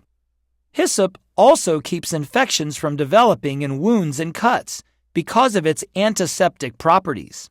It also helps in healing deep cuts, scars, and insect bites, and even can be one of the great home remedies for acne. It is available in gel capsules, teas, and extracts. Take as directed. Sage. Looking for a new best friend while you navigate menopause? Check out sage, a woody herb that's closely related to rosemary and has been used medicinally for thousands of years. This herb has been used for centuries to help alleviate pesky menopause symptoms. What's fascinating is that sage contains compounds with estrogen-like properties. This means it can bind to certain receptors in your brain, working wonders to build memory, while helping to tackle hot flashes and excessive sweating. Talk about a multitasker. Research also illustrates that sage has antiviral, antioxidant, and anti-inflammatory effects. One of the best ways to use sage is by drinking sage tea. Flaunting soothing and healing properties, this tea can be made at home with fresh sage leaves or bought ready to serve at your local health food store. You can also add ground sage or sage leaves to a variety of recipes to enjoy its benefits. Head over to thebibliodiet.com for in-depth insights into the uses of herbs and spices. Whether you're battling a persistent cough, hormonal imbalances, heart disease, or inflammation that has you praying for joint relief, these ancient remedies can help tackle your smallest and biggest medical concerns. Remember, if frankincense and myrrh were treasured gifts for baby Jesus, and other herbs and spices were used in the Bible for healing, anointing, and cooking, it's time we give them a spotlight in our daily routines too. Take action now. Dive deeper into the world of herbal medicine by selecting one or two herbs or spices that resonate with you. Research their benefits and history to understand their full potential.